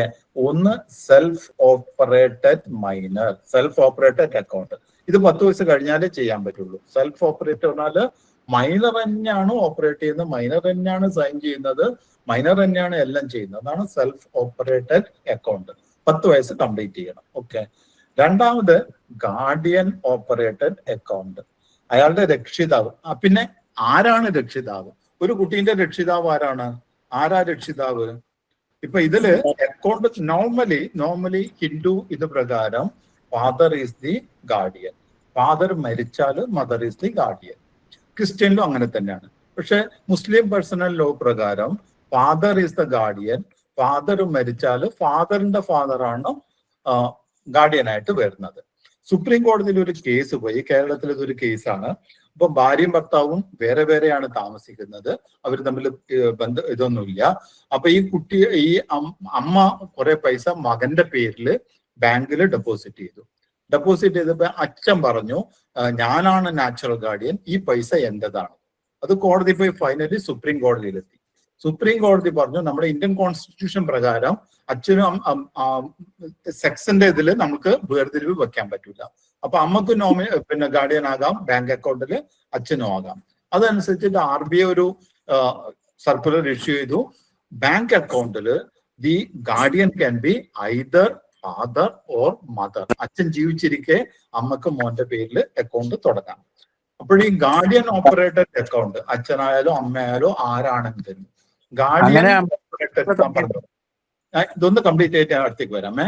ഗാർഡിയൻ ഓപ്പറേറ്റഡ് അക്കൗണ്ടിൽ നോമിനേഷൻ കൊടുക്കുന്നത് ഗാർഡിയനാണ് നോമിനേഷൻ കൊടുക്കുന്നത്, ഗാർഡിയന് കൊടുക്കാം. അപ്പൊ മൈനർ സെൽഫ് ഓപ്പറേറ്റഡ് അക്കൗണ്ട് മൈനർക്ക് കപ്പാസിറ്റി ഇല്ല നോമിനേഷൻ കൊടുക്കാൻ വേണ്ടിയിട്ട്, അവിടെ നോമിനേഷൻ ഉണ്ടാവില്ല. ഗാർഡിയൻ ഓപ്പറേറ്റഡ് അക്കൗണ്ട് ആണെങ്കിൽ നോമിനേഷൻ ഗാർഡിയന് കൊടുക്കാവുന്നതാണ് on behalf of the minor. Okay ആണോ? ആ പോയിന്റ് ക്ലിയർ ആണോ? ഇതൊക്കെ എല്ലാവർക്കും ആവശ്യമാവും സാറേ. അപ്പൊ അത് ഒന്നുകൂടി ക്ലാസ്സിൽ എടുക്കണം കേട്ടോ സാറേ. നിങ്ങളുടെ എന്ത് ഡൗട്ട് ഉണ്ടെങ്കിലും ക്ലിയർ ചെയ്യും. ഞാൻ അതാ പറഞ്ഞത്, എല്ലാം എനിക്ക് അറിയണമെന്നില്ല. പക്ഷെ അഥവാ എന്തെങ്കിലും എനിക്ക് അറിയാത്ത ഉണ്ടെങ്കിൽ അടുത്ത ക്ലാസ്സിൽ അത് ക്ലാരിഫൈ ചെയ്ത് തരും. ഓക്കെ. അത് എന്ത് ഡൗട്ട് ഉണ്ടെങ്കിലും നമ്മളെ പ്രാക്ടിക്കൽ ആയിട്ടുള്ള എന്ത് ഡൗട്ട് ഉണ്ടെങ്കിലും ക്ലാസ്സിൽ ചോദിക്കാവുന്നതാണ്. ഓക്കെ ആണോ? നമുക്ക് ഇന്നത്തെ സെഷൻ അപ്പോൾ വൈൻഡ് അപ്പ് ചെയ്യാം. ഇന്നത്തെ സെഷൻ ഈ ഗാർഡിയന്റെ കേസിൽ അച്ഛനും അമ്മയും മരണപ്പെട്ട് കഴിഞ്ഞാൽ ഗാർഡിയൻ ആയിട്ട് വെക്കുന്നത് എങ്ങനെയൊക്കെയാണ്? ഗാർഡിയൻ എന്ന് പറഞ്ഞാൽ അച്ഛനും അമ്മയല്ല, അച്ഛനും അമ്മയല്ല ഗാർഡിയനായിട്ട് വരുന്നുള്ളൂ. വേറെ 3 തരത്തിലുള്ള ഗാർഡിയൻ ഉണ്ട്. നമുക്ക് ഒന്ന് നാച്ചുറൽ ഗാർഡിയൻ. നാച്ചുറൽ ഗാർഡിയൻ അച്ഛനും അമ്മയാണ്. Okay, natural guardian. ഓക്കെ, പിന്നെ ടെസ്റ്റമെന്ററി ഗാർഡിയൻ. ടെസ്റ്റമെന്ററി ഗാർഡിയൻ എന്ന് പറഞ്ഞാൽ, ടെസ്റ്റമെന്റ് പറഞ്ഞാൽ വില്ലാണ്, ഒരാളുടെ വില്ലാണ്. വില്ലിൽ ആരെങ്കിലും പേര് എഴുതിയിട്ടുണ്ട്, ഞങ്ങൾ മരണപ്പെട്ടാൽ എൻ്റെ ഈ കാര്യങ്ങളൊക്കെ ഇന്നാള് നോക്കണം എന്ന് പറയുന്ന, അതാണ് ടെസ്റ്റമെന്ററി ഗാർഡിയൻ. 3ാമത്തത് ലീഗൽ ഗാർഡിയൻ, കോടതി അപ്പോയിന്റ് ചെയ്ത ഗാർഡിയൻ. ഇതിൽ ഏതെങ്കിലും ഒരു ഗാർഡിയൻ ആകാം. നാച്ചുറൽ ഗാർഡിയൻ അച്ഛനോ അമ്മയോ, ടെസ്റ്റമെന്ററി ഗാർഡിയൻ നമ്മുടെ ബില്ലിൽ എഴുതിയത്, ഉസ്യത്തിൽ എഴുതിയത്, ലീഗൽ ഗാർഡിയൻ കോടതി വെച്ച ഗാർഡിയൻ. ഈ 3 തരത്തിലുള്ള ഗാർഡിയനാണ് ഉള്ളത്. ഓക്കെ, ഓക്കെ ആണോ? നമുക്ക് ഇന്നത്തെ ക്ലാസ്സിലൂടെ വൈൻഡപ്പ് ചെയ്യാം. നമുക്ക് അടുത്ത ക്ലാസ്സിൽ സംസാരിക്കാം. Good night, good night, take care. നമ്മുടെ സാറെടുത്ത കാര്യങ്ങൾ നിങ്ങൾക്ക് മനസ്സിലായിട്ടുണ്ടെന്ന് കരുതുകയാണ്.